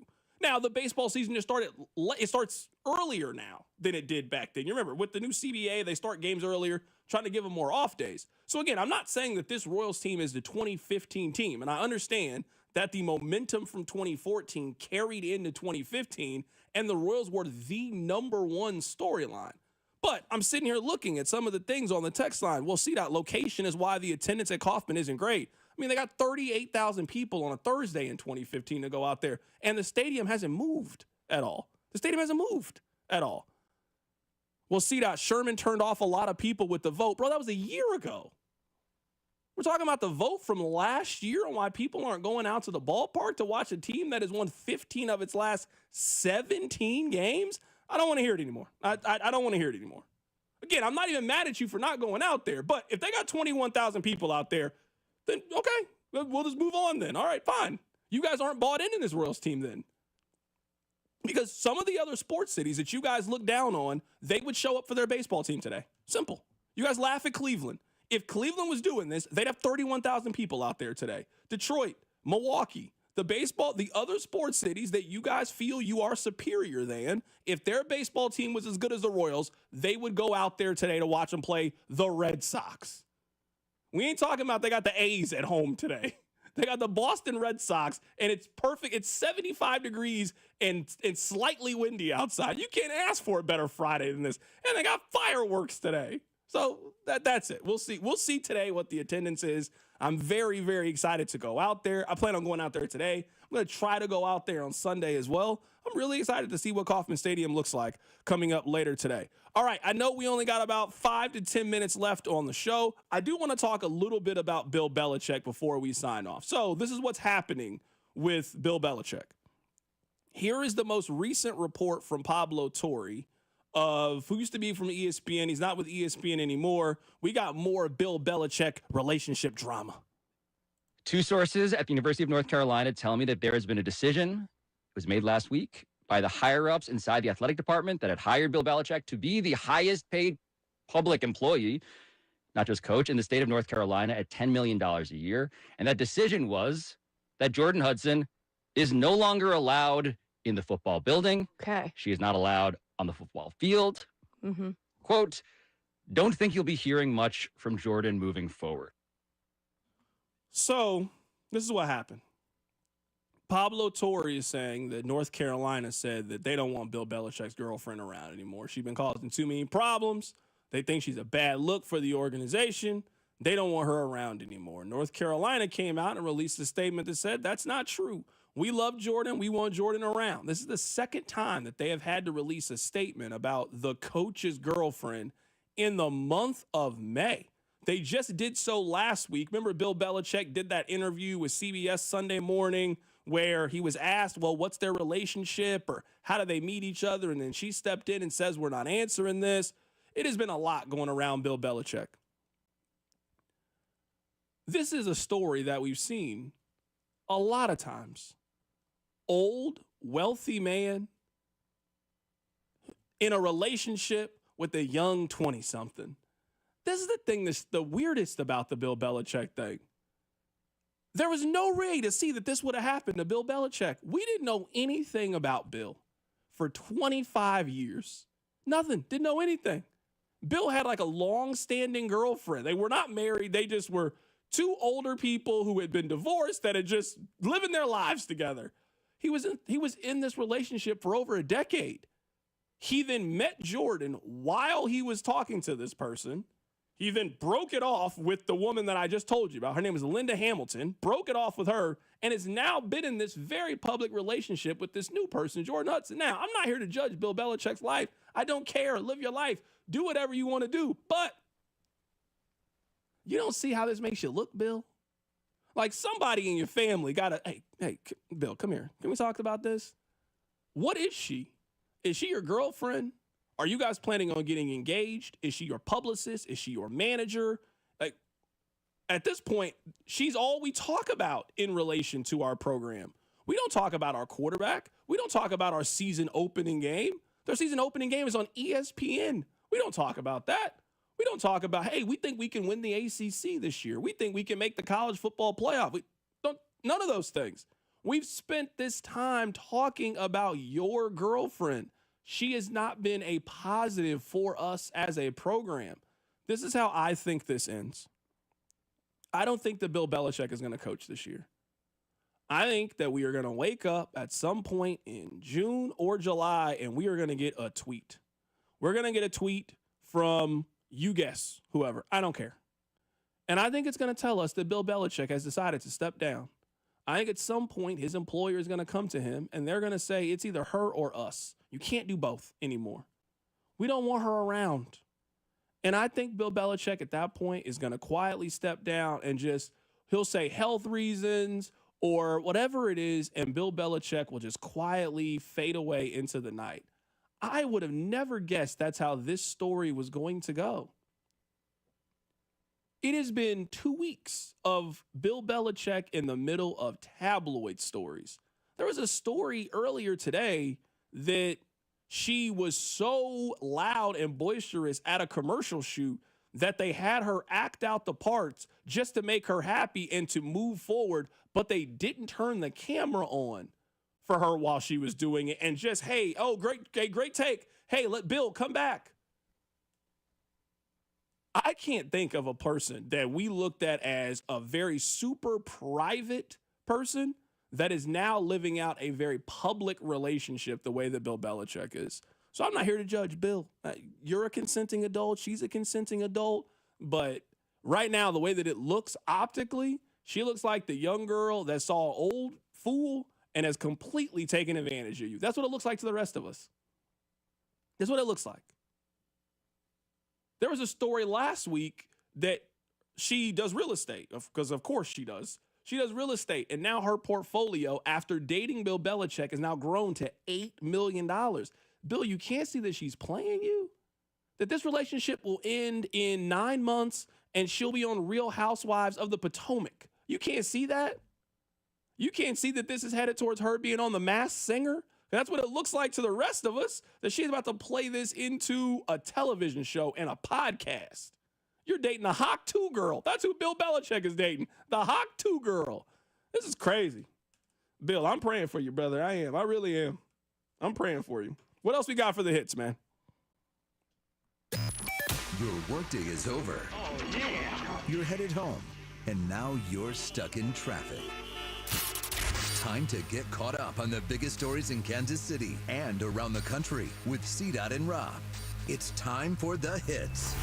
Number 1. Carrington's Always Hits is brought to you by Baker University, where graduates earn higher salaries and land jobs faster than any other university in Kansas. Apply today at bakeru.edu. Well, it's not just all baseball in Kansas City. A little football for you, Carrington, as PFF, our friends over at PFF, we're going through each team and saying if there was one more veteran move to make, what would it be and why? PFF believes the Chiefs should make a move to add a Matthew Judon type and bolster the pass rush. Carrington, you are, I don't want to say you're the leader of the pass rush brigade. You're that with corner. But you might be the co-chair of the pass rush brigade. Do you believe the Chiefs should be... No, I'm not. Don't put that evil on me, Ricky Bobby. I'm not the co-chair of that. I actually think they're okay when it comes to pass rush.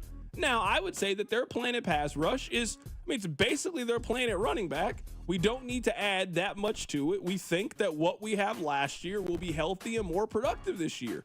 In the same way we talk about Isaiah Pacheco, who was banged up for most of 2024, isn't that the same thing for Charles Omenihu? He had 7 sacks 2 seasons ago. He had 1 sack last year and had 6 tackles. So the Chiefs' plan is healthy Chris Jones, healthy Charles Omenihu, healthy George Karlaftis. If those 3 anchor our pass rush, we think we got enough. I don't disagree that much with that. And then we also think with Mike Dana and some of the other options, we think we have enough at pass rush to be competitive this year. I'm not going to be against them going out and spending a little bit of money to go get a veteran. If they got Matthew Judon or another veteran pass rusher to come in and be a situational player, I'm certainly not going to be mad at it. I don't look at pass rush as a need or a necessity for this team, as long as they get Charles Omenihu back. Hey, we had a lot of fun today. Hopefully you guys had a lot of fun. Have a great weekend. Go out and enjoy the weather today. It is absolutely beautiful today. I hope you guys have a fantastic weekend. Happy Mother's Day to you and yours. We'll be back on Monday. Until then, I'll let Daniel Craig take you home. Ladies and gentlemen, the weekend. The Drive with Carrington Harrison on your new home for Chiefs football. 96.5 96.5. The Fan, brought to you by DM Injury Law. Have you or a loved one been in a car wreck? Contact DM Injury Law today and get the money you deserve. Car wreck? Remember, Mike's got this. It's your captain speaking. To the passenger with the mirror fast soft shoes, smart move. No way am I letting travel constipation ruin this trip. Can't blame you. Mirror fast works fast, but without the harsh side